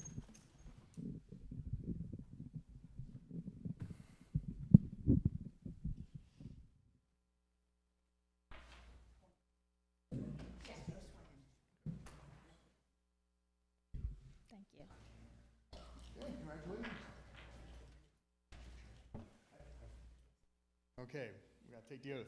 Ready? Yes. All right. Ms. Stokes, please raise your right hand. I'm going to say the word I. When I say the word I, please repeat the word I, but also say your name. I Robin Stokes. I, Robin Stokes, do solemnly swear do solemnly swear that I will fulfill that I will fulfill the requirement of the office the requirement of the office I'm about to assume, I am about to assume, that I will support the Constitution of the United States, that I will support the Constitution of the United States, that I'll be faithful I'll be faithful and bear true allegiance and bear true allegiance to the state of Maryland to the state of Maryland and support the laws and support the laws and Constitution thereof, and Constitution thereof, and that I will faithfully and impartially and that I will faithfully and impartially, without fear of favor or prejudice, fear of favor or prejudice, discharge the duties discharge the duties as a member of the Historic Preservation Commission as a member of the Historic Preservation Commission for the City of Havre de Grace for the City of Havre de Grace to the best of my ability. to the best of my ability. Welcome on board.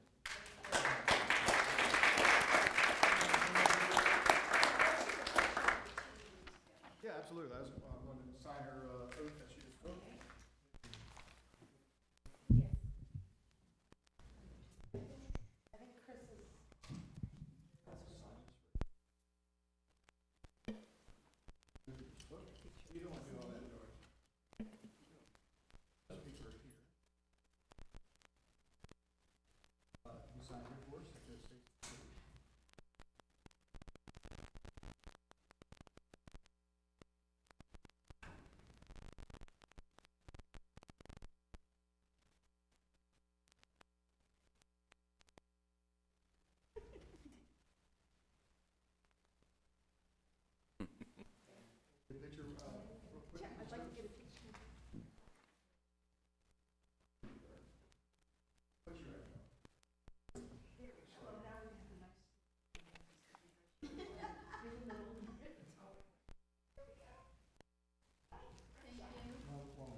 Hope so.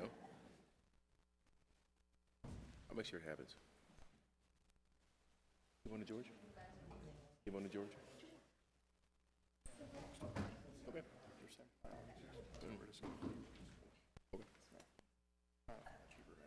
Oh, I know. We got it from in town, yeah. Long story. I get it. We're working on it.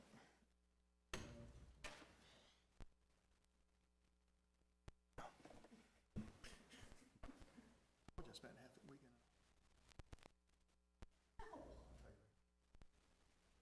Okay. Thank you, Ms. Stokes, and thank you, Mr. Kazic.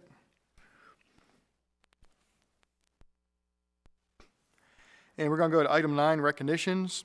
This evening, we have no recognitions. Item 10, proclamations. We have no proclamations, which takes us to item 11, presentations. And every year, around this time of year, we have our Historic Preservation Commission announce the award recipients for Historic Preservation Awards for the year for the City of Havre de Grace. And I'd like to call up, who's going to, usually someone gives a little quick speech. That would be me. Okay, come on up. You can go to the podium and you can talk about the selection process and then we'll call everybody up. All right, Kathleen Lee, 314 Bourbon Street, Havre de Grace, Maryland. I'm here tonight, of course, as you know, to present our annual Historic Preservation Commission Awards. Our first house is, there we go, 511 Warren Street. This is a very old house. It should have got an award years ago, and I don't know why it didn't, but this year it was brought to our attention that they never got any kind of an award at all. This home was built in 1806 by Mr. Beachley. He was a veteran of the Revolutionary War who settled here in Havre de Grace. It originally was built not on the location it's at right now. It was built over towards where the American Legion building is. It was moved at some point, we don't know exactly when, and it was put about where the 7-Eleven is now. It was actually on a hill. That area's been filled in since then. And when the first railroad came to Havre de Grace, it was right by the first railroad. It's been beautifully restored, and it was saved by Cheryl Strader. Cheryl, come on up. Cheryl's going to tell us a little bit about what the house looked like when she bought it. For several years, I had a boat canvas shop where 7-Eleven is now, and this house right behind where I was working came up for sale with a price. I went and looked at it, came back and called the owner and said, I'm not going to pay you half of what you're asking, and she said, sold. So we walked in, and there was 5-gallon buckets underneath the bathroom upstairs. There was oil in the sink. And then Madison Mitchell Jr., formerly known as Brother, came into the canvas shop, and we made a deal. We were going to barter house renovation for boat canvas, and he got the short end of the stick. But he loved it, and he tried to keep everything as original as possible, from the trim work in the house to plaster walls to redoing the hardwood floors. He did an incredible job. He's the one that saved the house. I loved it, still do. One of the cool features of this house is that it has a partial timber frame construction within it. This means that there is very massive wooden beams with brick between them. It's only on some of the interior walls, which suggests that perhaps this house was originally built as a smaller home and then expanded upon. It's an absolutely fascinating relic of our Havre de Grace historic past. And I would like to have the Neals come up, please. These are the people who bought it, and they have continued to maintain it absolutely beautifully. Would you like to say a few words about buying your home? Go ahead. As I was saying that, one of the things that brought us to Havre de Grace was coming here to visit. We were this close to purchasing a place in Northeast, and we wanted to come here to just see the town. We heard about it, and then after we did, we're sold. We needed to find a house. Yes, yes, and we just happened to stumble upon this house without an appointment. We couldn't get an appointment to see it, and we asked the realtors, could we just drive by? And the previous owner was sitting on the porch and invited us in. And we Put an offer on we that put an night? offer on that night. We got the house. We were thrilled. And after we took possession, a couple weeks later, Charlotte came by, and she had this beautiful book of all the renovations they did to this house. I have a background in construction, and when I saw what they did, I knew right away she saved the house. She was the cake. We're just the icing. So we're just thrilled, and everybody goes by comments, and they really appreciate what we've done to it. So They've changed the siding. They made it a more historic color. It was yellow before, which was a very cheerful color, but they've made it look more historic. I would like at this point to present you guys with a plaque that you can either mount on the house, or it has legs that you can put in the ground in front of the house. Well, thank you so Well, much. thank you so You are much. welcome. And love it.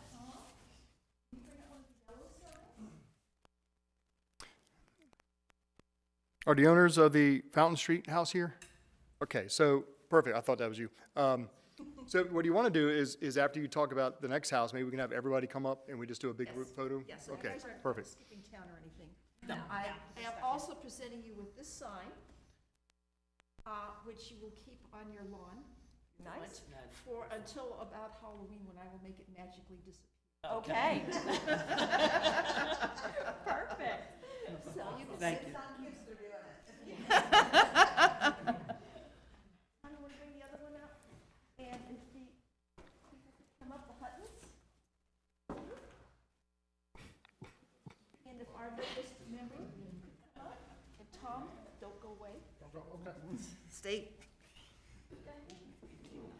Our second house is a wonderful Victorian house built around 1890. Mark and Laura Hutton have bought it, and they're working on it. Originally, a long time ago, there was a shoe factory where the big plant is now at the corner of Fountain and Juniata. That was a smaller building, and the original building still stands at the corner there. It was a shoe factory, and they imported a whole bunch of people to come in and be supervisors for the staff. This is one of the homes that they built for their supervisors, and it was built by Mr. White in 1890 and stayed in their family for quite a while. The shoe factory eventually went bust, and then we had a number of other buildings in that spot. Not this spot, but the spot where the factory was, including a distillery and other buildings. But this home by that time was in private hands, of course. So here are our new people.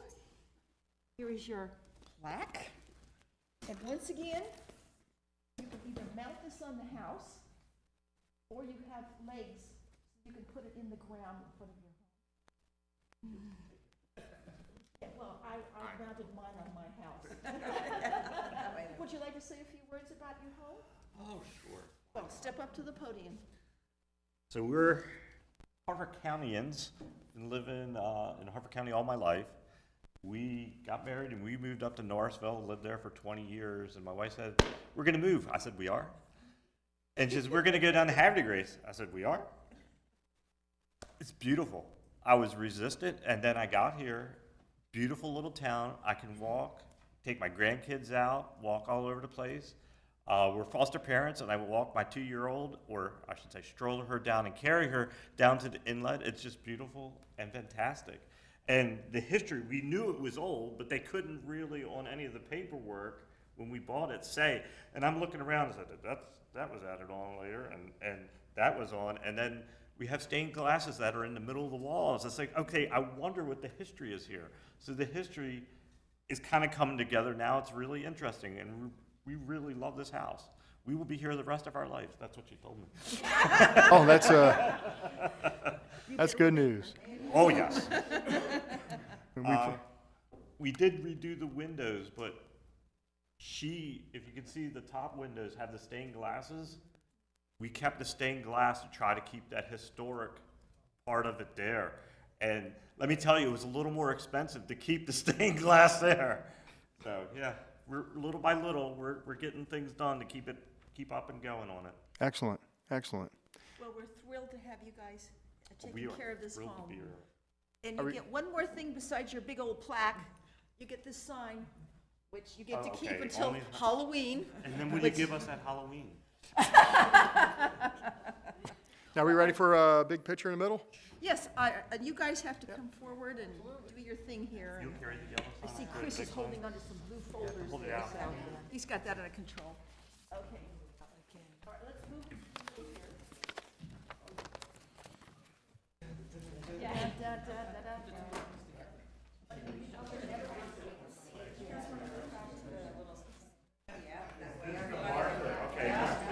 Better stop hopping up and down out of that. Got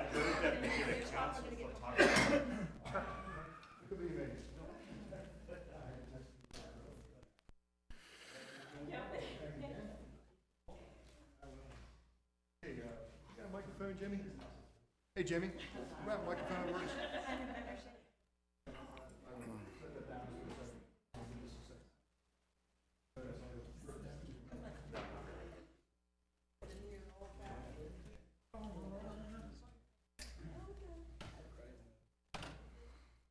Thanks, Jimmy. Is it working? Okay, all right. So right before we take a picture, I just want to bring something up real quick. First of all, I want to thank the members of the Historic Preservation Commission for always working diligently every year. I know they're very scrupulous with their list of homes, and if I know the commission like I know the commission, they already have their eye on next year's homes. So it's not like they blindly just, what do you want to do this year? Anyway, so I know you all have a list of homes you're keeping an eye on, and so congratulations to both of you for all the hard work you've done on your homes. So I'm sitting in my chair and I'm listening to the stories of how you came to town and renovating it. And there's a man in Havre Grace. He owns a antique store named Bahuka's. His name's George Wagner, and for some reason he has so many wonderful pieces of Havre Grace history. And he posted the other day a paper that graduating class at Havre Grace High School 1927, and it had every kid's name on it and their address. And I'm looking at the addresses, and some of these addresses I know who lives there today. You know, there's, 555 Green Street, 611 Union Avenue, things like that. It's like, well, I know who lives there. And you think, there once was a girl 98 years ago that got up and walked to school.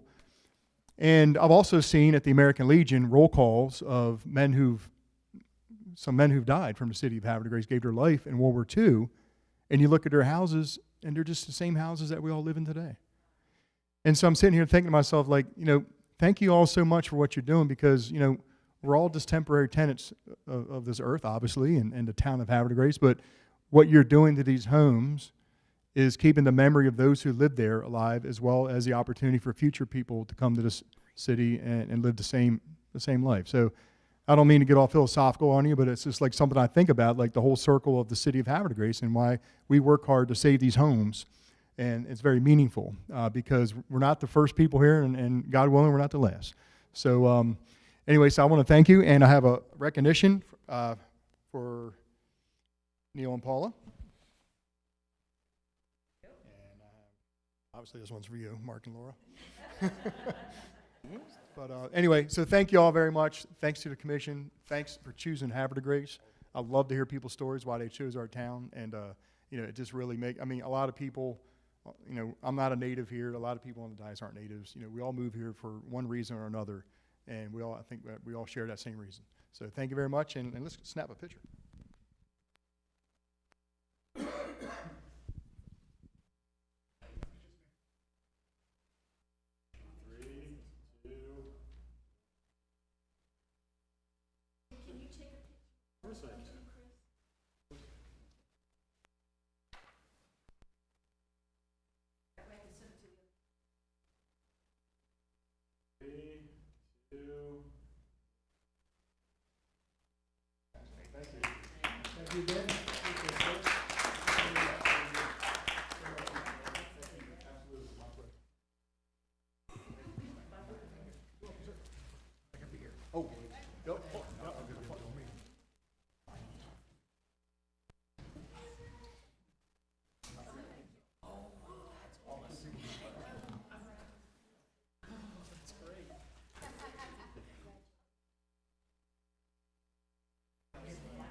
Sleeves.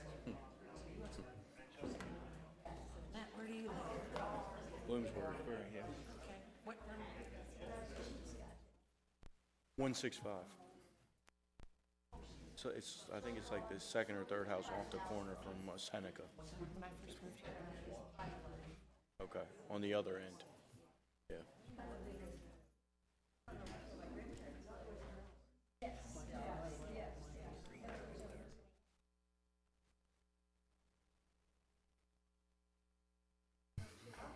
I get literally April. Poor guy.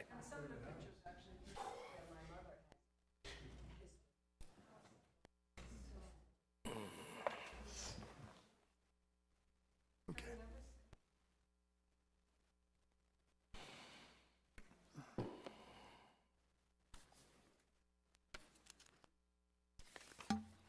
Okay, we're going to go to item number 12. And we are to the resolution portion of this evening. And we have two resolutions on this evening's agenda. And the first one is going to be a counter resolution concerning a license agreement, and I'll hand that off to Councilmember Shenakis. Good evening, Mayor and Council. I move to introduce calendar resolution concerning approving a license agreement for a sign at 911 Ontario Street. Second. Council, I have a motion to introduce this counter resolution by Councilmember Shenakis and seconded by the Council President. This is a motion to introduce a resolution. All those in favor say aye. Aye. All opposed say nay. Motion to introduce the resolution carries 6-0 in the affirmative. This will be known as Counter Resolution 2025-10, 2025-10, a resolution by the Mayor and City Council of Havre de Grace, Maryland, pursuant to the local government article of the Annotated Code of Maryland, and sections 33 and 34 of the City Charter for the approval of a license agreement to reface an existing non-conforming freestanding pole sign at 911 Ontario Street on city right-of-way. Council, I have a motion to adopt this resolution. So moved. Second. I have a motion by Councilmember Boker and seconded by Councilmember Jones. Questions or comments?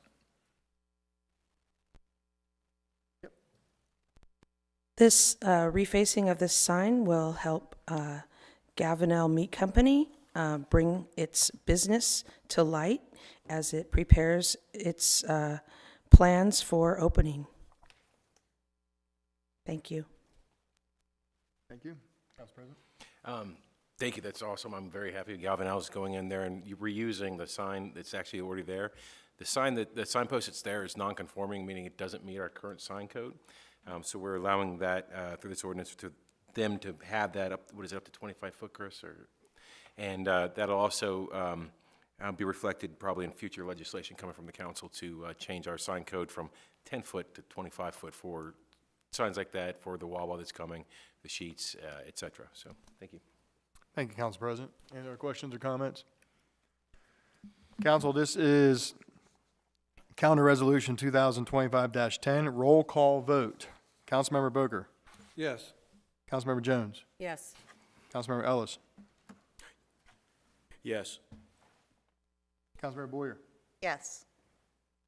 Councilmember Shenanigans. Yes. Council President. Yes. Our roll call vote of 6-0 in the affirmative, Calendar Resolution 2025-10 is adopted. Item B, Council President. Sir, Mr. Mayor, Council, citizens all, I move to introduce calendar resolution concerning amending the contribution method for the Havre de Grace Ambulance Corps. Second. Council, I have a motion by the Council President, and this is seconded by Councilmember Boker. This is a motion to introduce a resolution. Questions or comments on the introduction? All those in favor say aye. Aye. Aye. All opposed say nay. Motion to introduce a calendar resolution carries 6-0 in the affirmative. It's a resolution by the Mayor and City Council of Havre de Grace, Maryland, pursuant to the local government article of the Annotated Code of Maryland and sections 33 and 34 of the city charter to amend the method by which the mayor and city council determines how annual contributions will be determined for the Havre de Grace Ambulance Corps. Council, do I have a motion to adopt 2025-11? So moved. I have a motion by the Council President. Do I have a second? Second. Second by Councilmember Shenanigans. Questions or comments? Council President. So, back in 1995, it was August 15th, 1995, I was riding my bike around town, had nothing to do, all my friends had already left for college, and I went by the old ambulance corps and ran into Mark Williams, who was a lifetime member. And he said, "Jimmy, what are you doing?" And I said, "Just riding my bike around." He said, "No, what are you doing?" And so I joined the ambulance corps that day, or the next week, I guess. And I love the ambulance corps. I very much attribute my station in life right now to the ambulance corps. I currently work in a pseudo-medical field because of my experience with the ambulance corps.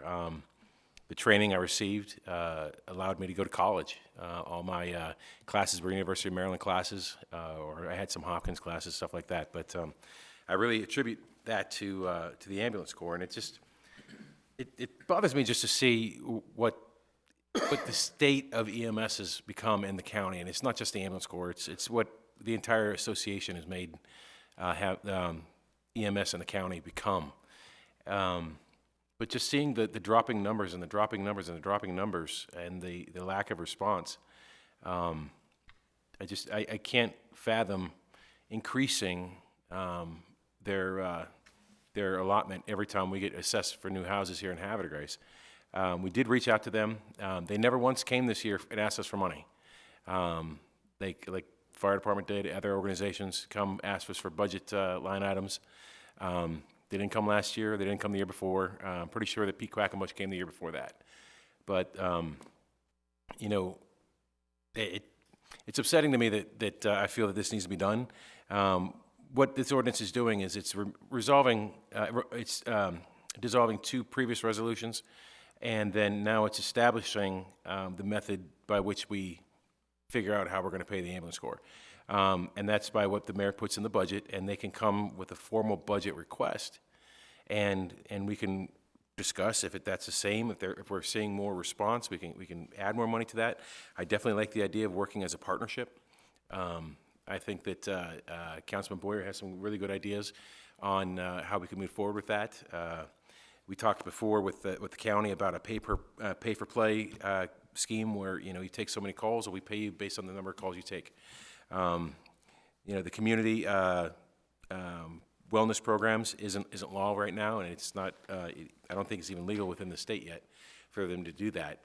But once it comes on board, maybe then we can look at increasing funding. But I just can't fathom, you know, paying for what we're not getting. It's like Comcast cutting channels and then raising our bill. I want to see just some tough decisions being made. You know, we need to be pragmatic about it, and you know, I have the stats to show. I mean, granted that at 7:40 tonight that we heard the ambulance, that was Havre Grace Ambulance Corps. They are getting out occasionally, but not where we need them to be. So that's my comments, Mr. Mayor. Thank you, Council President. Any other questions or comments? So the, Councilmember Boker? yeah, no, what I'm really getting at here is so we can actually move forward with this, and then if there's discoveries, we can come back to the table, perhaps. Okay, that's kind of what I'm looking at. Yeah, so, yeah. From what I understand, or how I interpret this is simply taking the current formula that exists and that is seen in the mayor's budget and saying that we are no longer going to identify the amount in the budget by that formula. Yes. It's not saying that we're going to zero fund the ambulance corps. It's just saying that we are no longer going to do it to that originally, or that, I don't even know what was the year, Formulary. Yeah. 2014? The last one was 2010. 2010, the 2010 formula.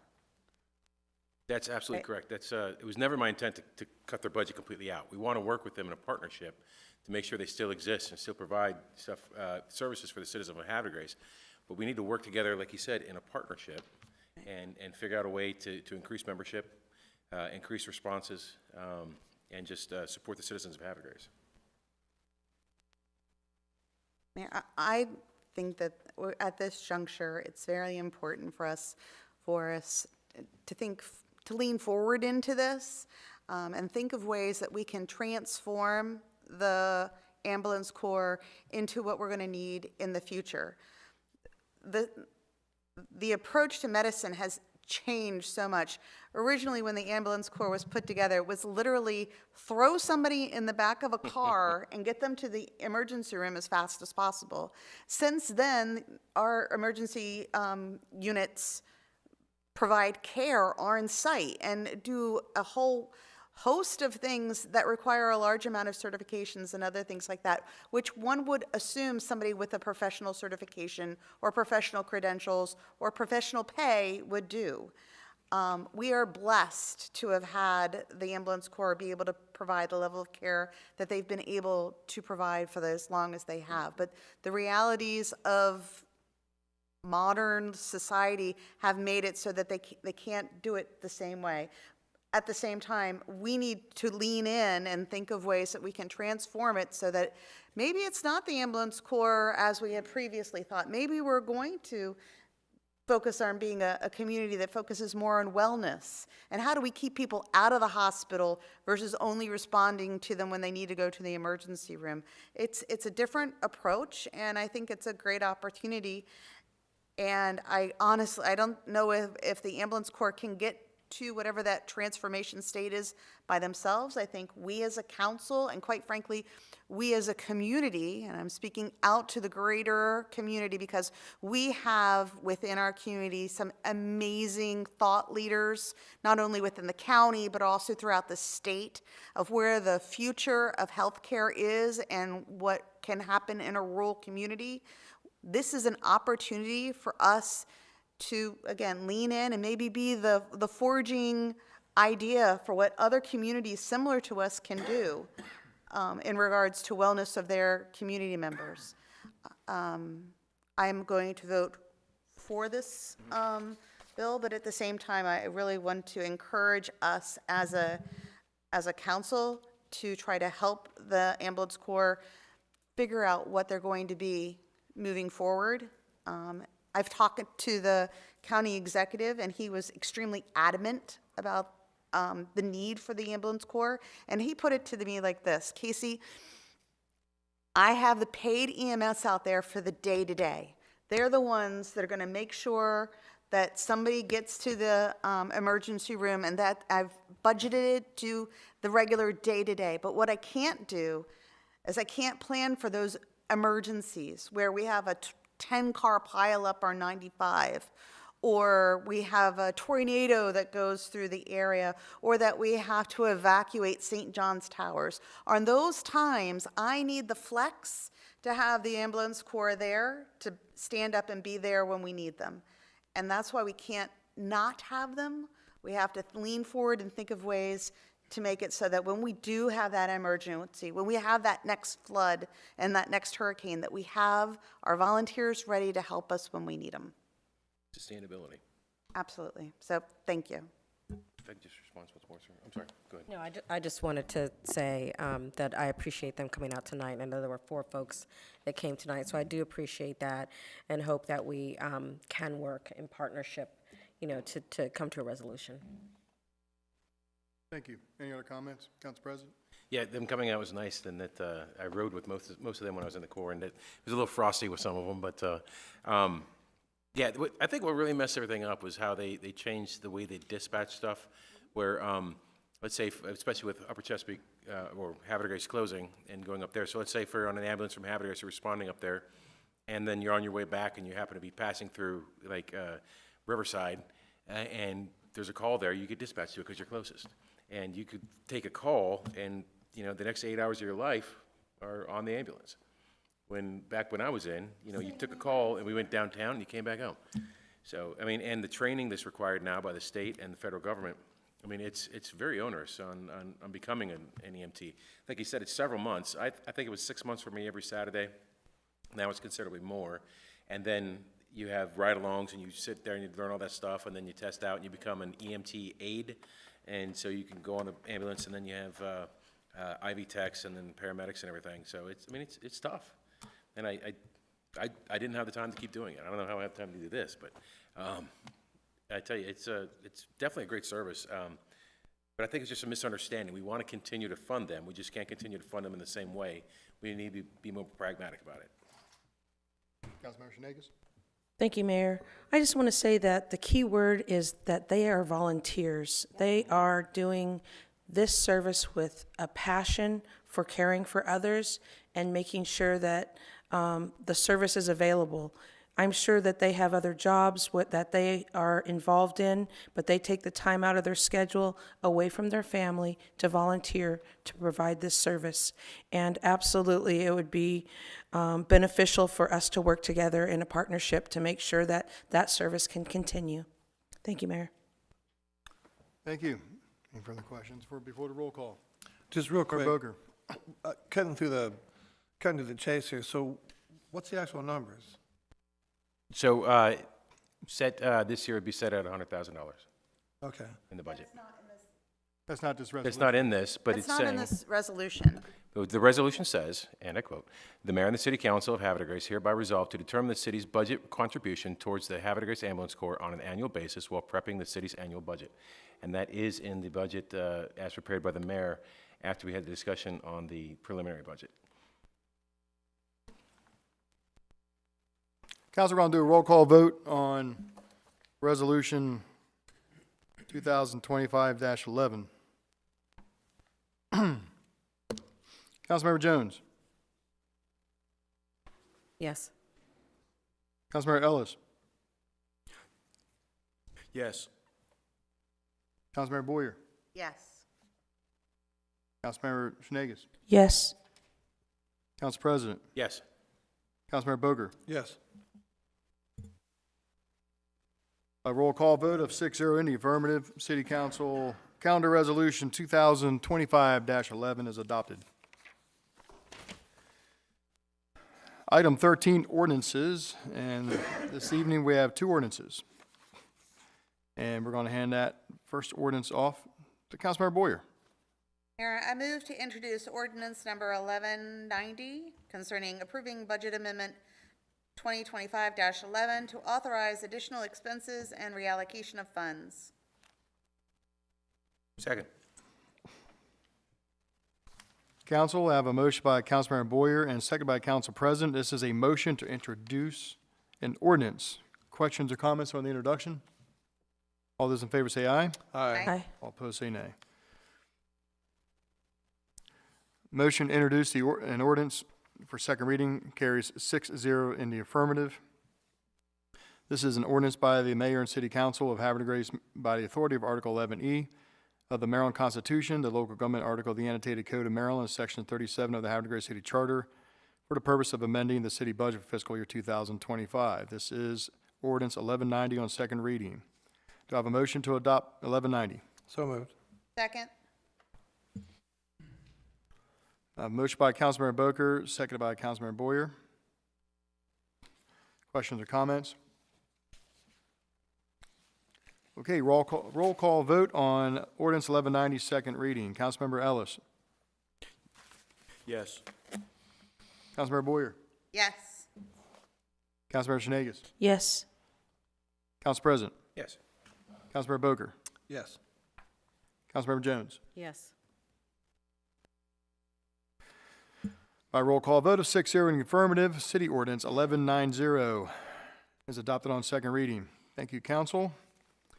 And we're going to go down to item B. Councilmember Boyer. Mayor, I move to introduce an ordinance as concerning establishing the city budget for FY 2026. Second. Council, I have a motion by Councilmember Boyer and a seconded by Councilmember Shenanigans. This is an ordinance to introduce the FY 2026 city budget. This is the introduction. Questions or comments on the introduction? All those in favor say aye. Aye. All opposed say nay. Motion to introduce an ordinance carries 6-0 in the affirmative. This will be ordinance 1194. An ordinance by the Mayor and City Council of Havre de Grace by the authority of Article 11E of the Maryland Constitution, the local government article of the annotated code of Maryland, and Section 37 of the Havre de Grace City Charter for the purpose of establishing the city budget for fiscal year 2026 by designating the annual projection of anticipated revenues and proposed authorized expenses for the city of Havre de Grace for fiscal year 2026. Council, do I have a motion to adopt 1194 on first reading? So moved. Second. A motion by Councilmember Boyer, seconded by the Council President. Questions or comments? Roll call vote. This is a roll call on first reader of ordinance 1194. Councilmember Boger. Yes. Councilmember Jones. Yes. Council President. Yes. Councilmember Shenanigans. Yes. Councilmember Boyer. Yes. Councilmember Ellis. Yes. By roll call vote of 6-0 in the affirmative, City Council Ordinance 1194 is adopted on first reading. And Council President, we will have the public hearing on this Next Monday, right? next Monday, June 9th, right here at 6 o'clock. Please understand, next Monday is not a council meeting, but we have to have a public hearing before the next council meeting because the charter says we have to adopt the budget by the second council meeting in June. So in order to make that happen, we have to have a council meeting next Monday. So if you're watching at home and you want to come and you want to speak on the budget, come here next Monday, June 9th, 6 o'clock, and speak on the budget. Thank you very much.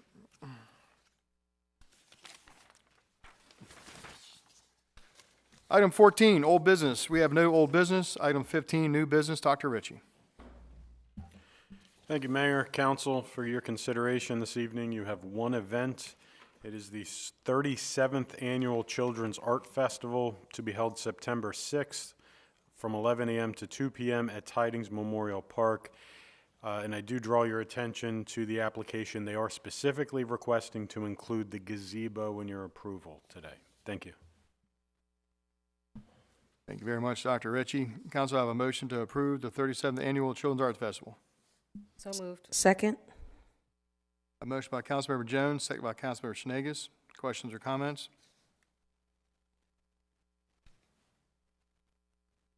All those, you have a question? It's a comment. I would just like to say that the Children's Arts Festival is such a blessing to the community. It's right before when school's starting, and it just gets the kids excited and pumped up about being out there, and a little bit of time off on the weekend after school started, and it's great. So I look forward to seeing the event happen again, and I definitely know that the Art Commission is doing a really good job with that. So I'm in favor. Thank you very much. Any other questions or comments? This is for the Children's Arts Festival for September 6th. All those in favor say aye. Aye. All against it say nay.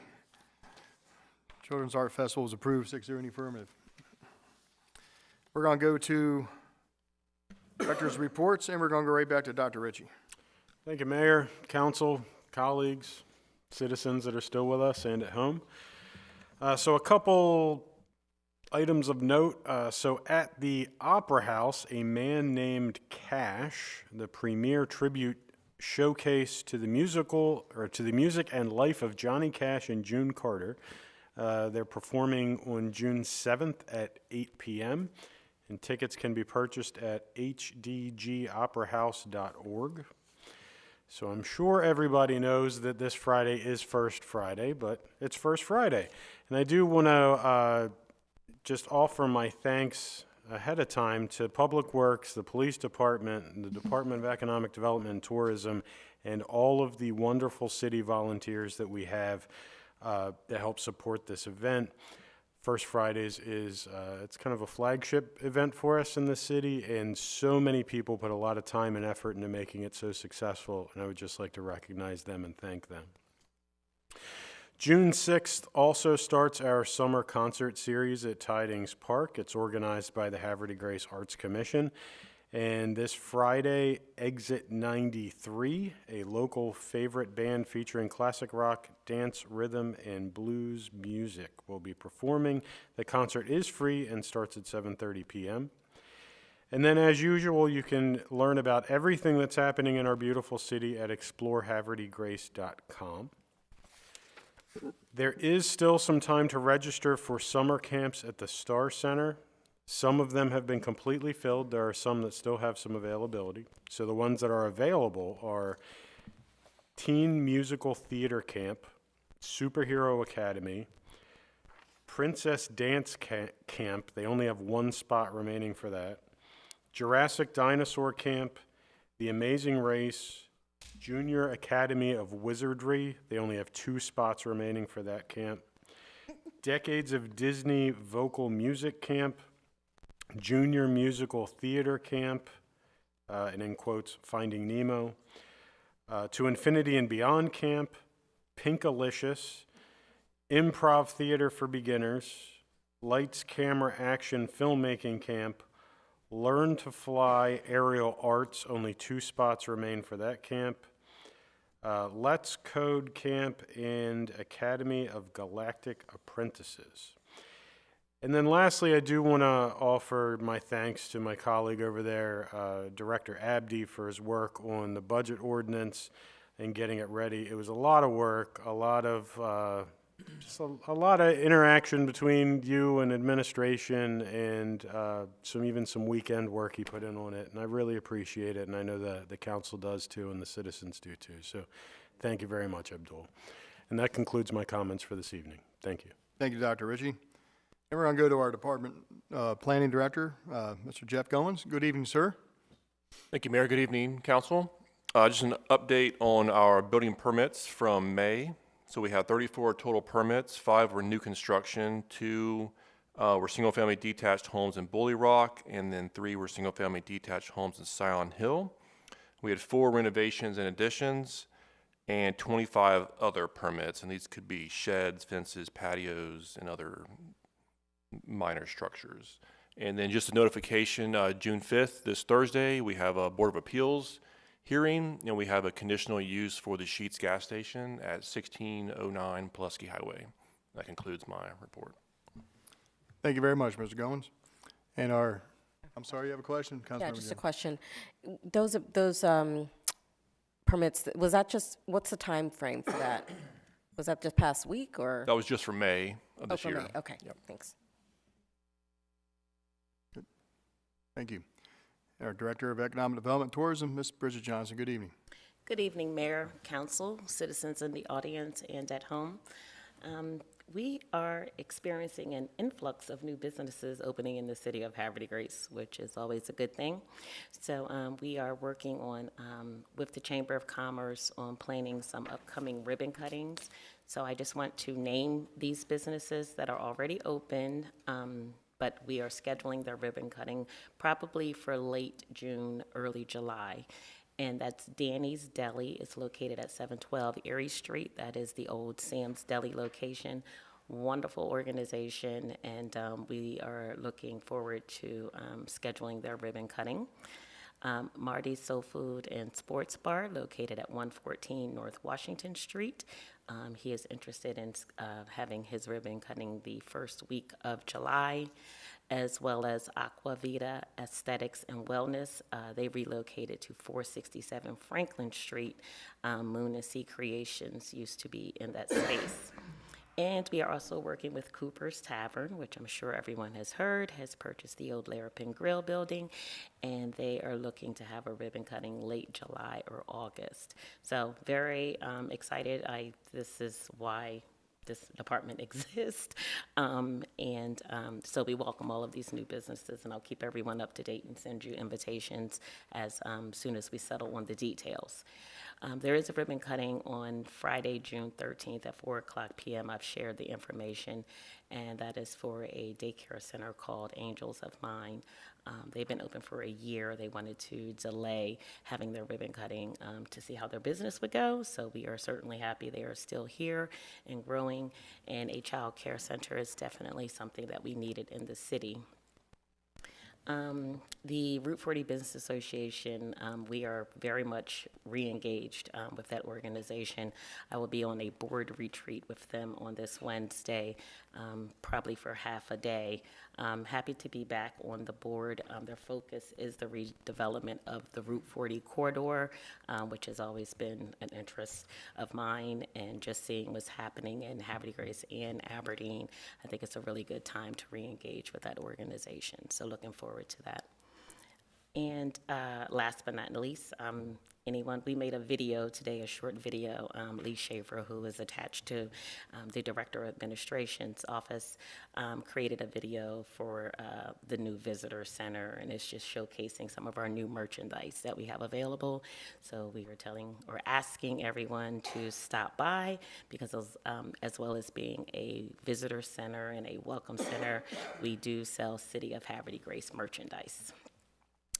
That concludes my report, Mr. Mayor. Thank you very much, Ms. Johnson. Appreciate the update. Thank you. It's good news about all the businesses coming here.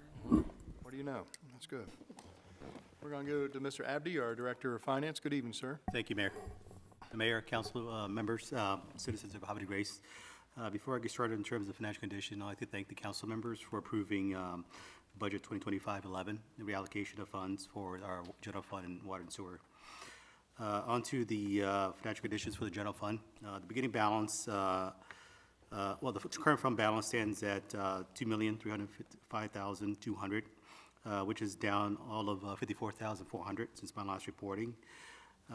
There's no change in terms of the beginning fund balance, and currently stands at $2,349,600. Our revenues to date stands at $25,793,800. Expenditures to date is $25,792,200. On to the water and sewer fund. The fund balance currently stands at $5,914,300, which is down $226,800 since my last reporting. Again, fund balance has not changed for the water and sewer fund. It currently stands at $1,746,800. Revenues to date is $18,244,000. And expenditures to date stands at $14,776,500. We're fastly approaching the end of the fiscal year. We have all of June. So we're eagerly anticipating the opening of the fiscal for 26, and also concluding our 25 as we have our auditors come in around July. So that concludes my financial conditions for those three funds. Thank you, sir. Thank you very much, sir. Thank you very much for the update. Appreciate it. Thank you, sir. All right, we're going to go to Mr. Conway, Director of DPW. Hello. Mr. Mayor, Council, city contractors installing a new 8-inch water line on the 700 block of Warren Street, which is between Juniette and Adams. This is replacing an existing 2-inch galvanized line that was installed in the late 1930s. Our water distribution crew has started a meter crock, meter bar upgrade replacement project in Bradford Green, long overdue. And our street department has begun the annual 4th of July prep work throughout the city. This concludes my report. Thank you very much, Mr. Conway. Thank you, and good evening, Chief. Good evening, Mayor, council members, citizens.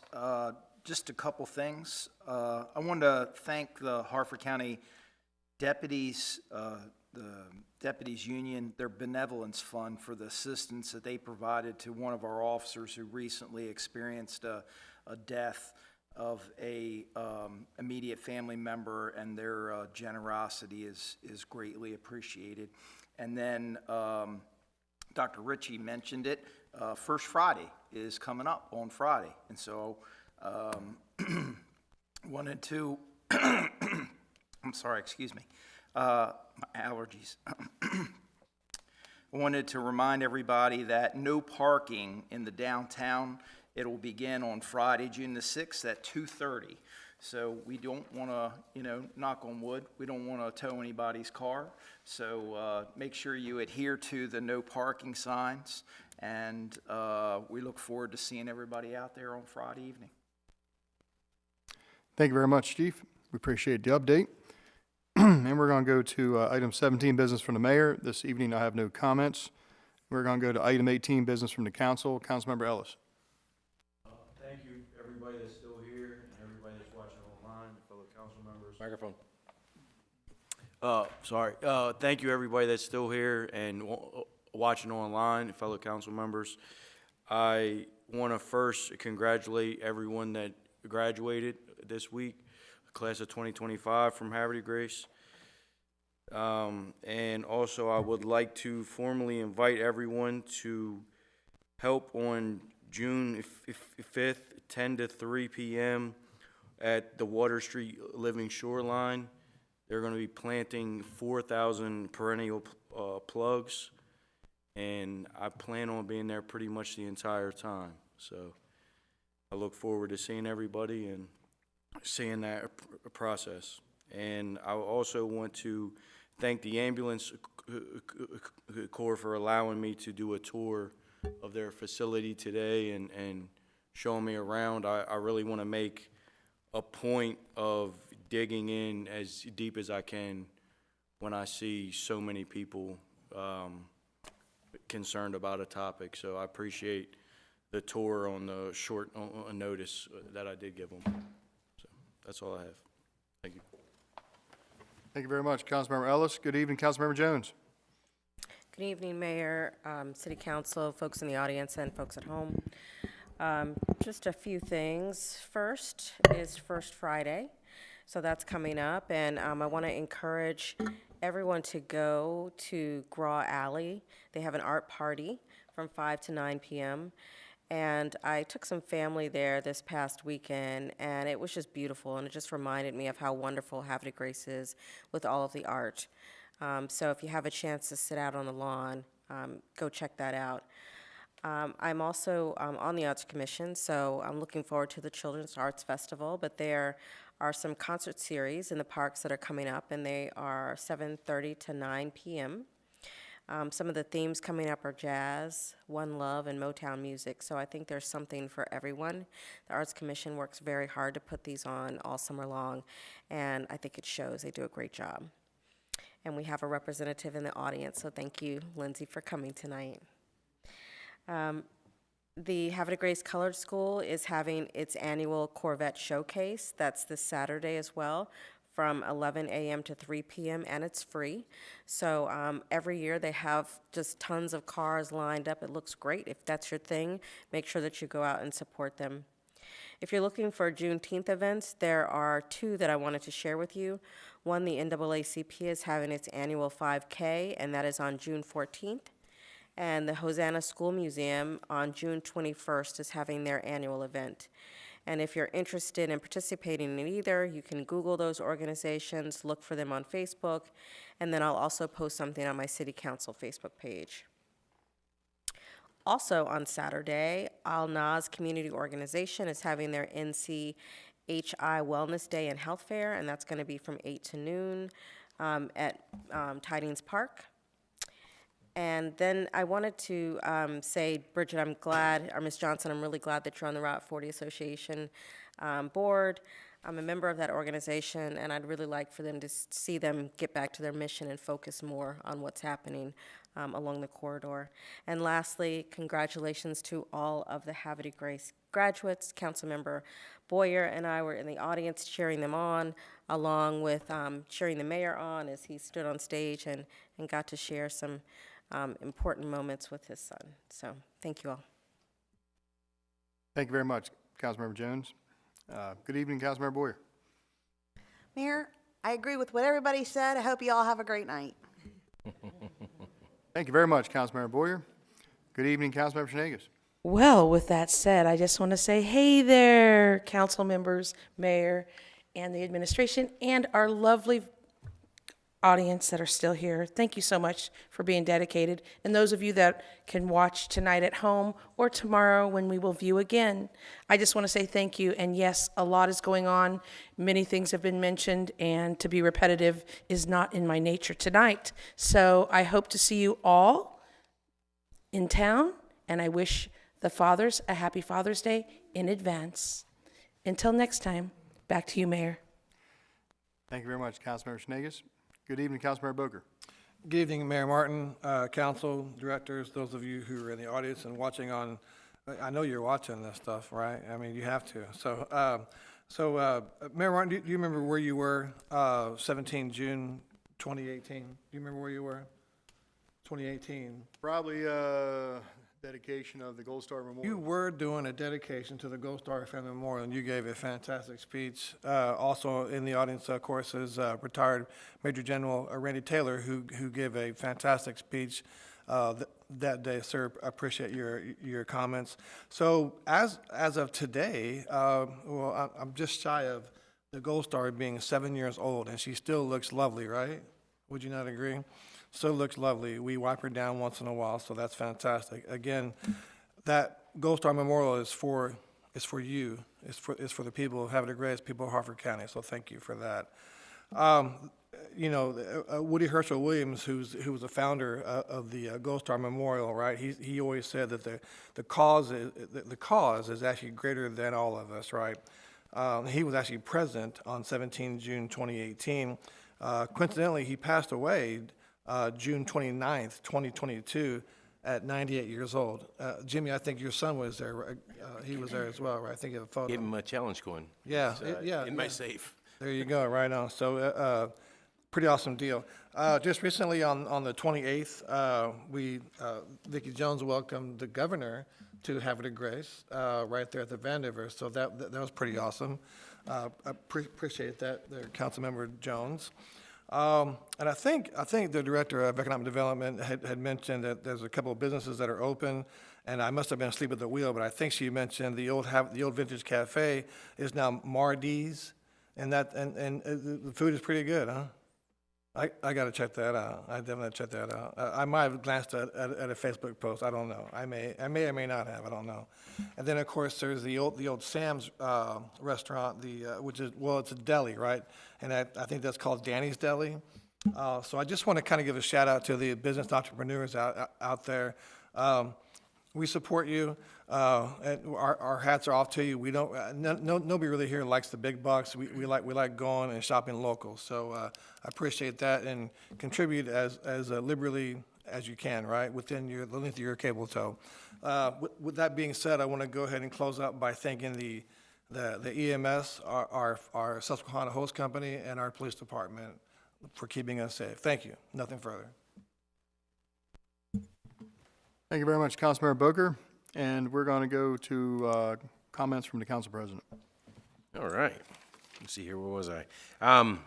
So first off, Dr. Ritchie, I want to thank you for reminding me about the Princess Dance Camp. I got to sign up for that tomorrow for that one spot that's open. So a couple things. I will be attending also the Juneteenth celebration for the Hosanna School. I don't know if it's the same one. It's the luncheon up at the community center. I got that one. I'll forward that on to you. No, I don't. I'm not a runner. Only if zombies are out there. But I'll be hitting that. And on the 21st, I'll be helping Braden Harvey do his Eagle Scout project on Joe K Trail. We're going to put in some benches. I think he's skipping over the rock right now because we can't get much of a response from Arundel. So, we're going to put the benches in for him. And one of the cool things about that was his great-grandfather was one of my Scoutmasters. So I get to help him and be his sponsor. It's motorcycle season. Make sure you guys are looking both ways, especially if you're making a left-hand turn. Just be super careful. Bridget's out there on a bike. I'm out there on a bike. The mayor's on a bike. Johnny Boker's on a bike. We got to get you a bike.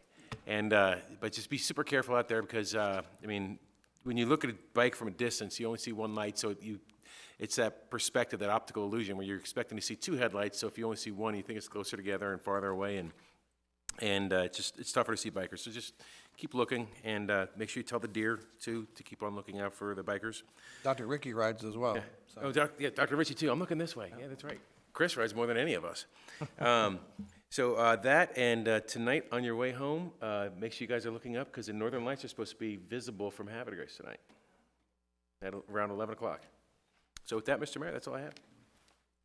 Thank you very much, Council President. That's going to take us to item 19 on the agenda, which is adjournment. Council, have a motion to adjourn. Second. A motion by Councilmember Boyer, second by Councilmember Schnegus. All those in favor say aye. Aye. All opposed say nay. Motion to adjourn carries 6-0 in the affirmative. The time is 9:31. Thank you very much, everybody. We'll see you back here in 2 weeks, June 16th.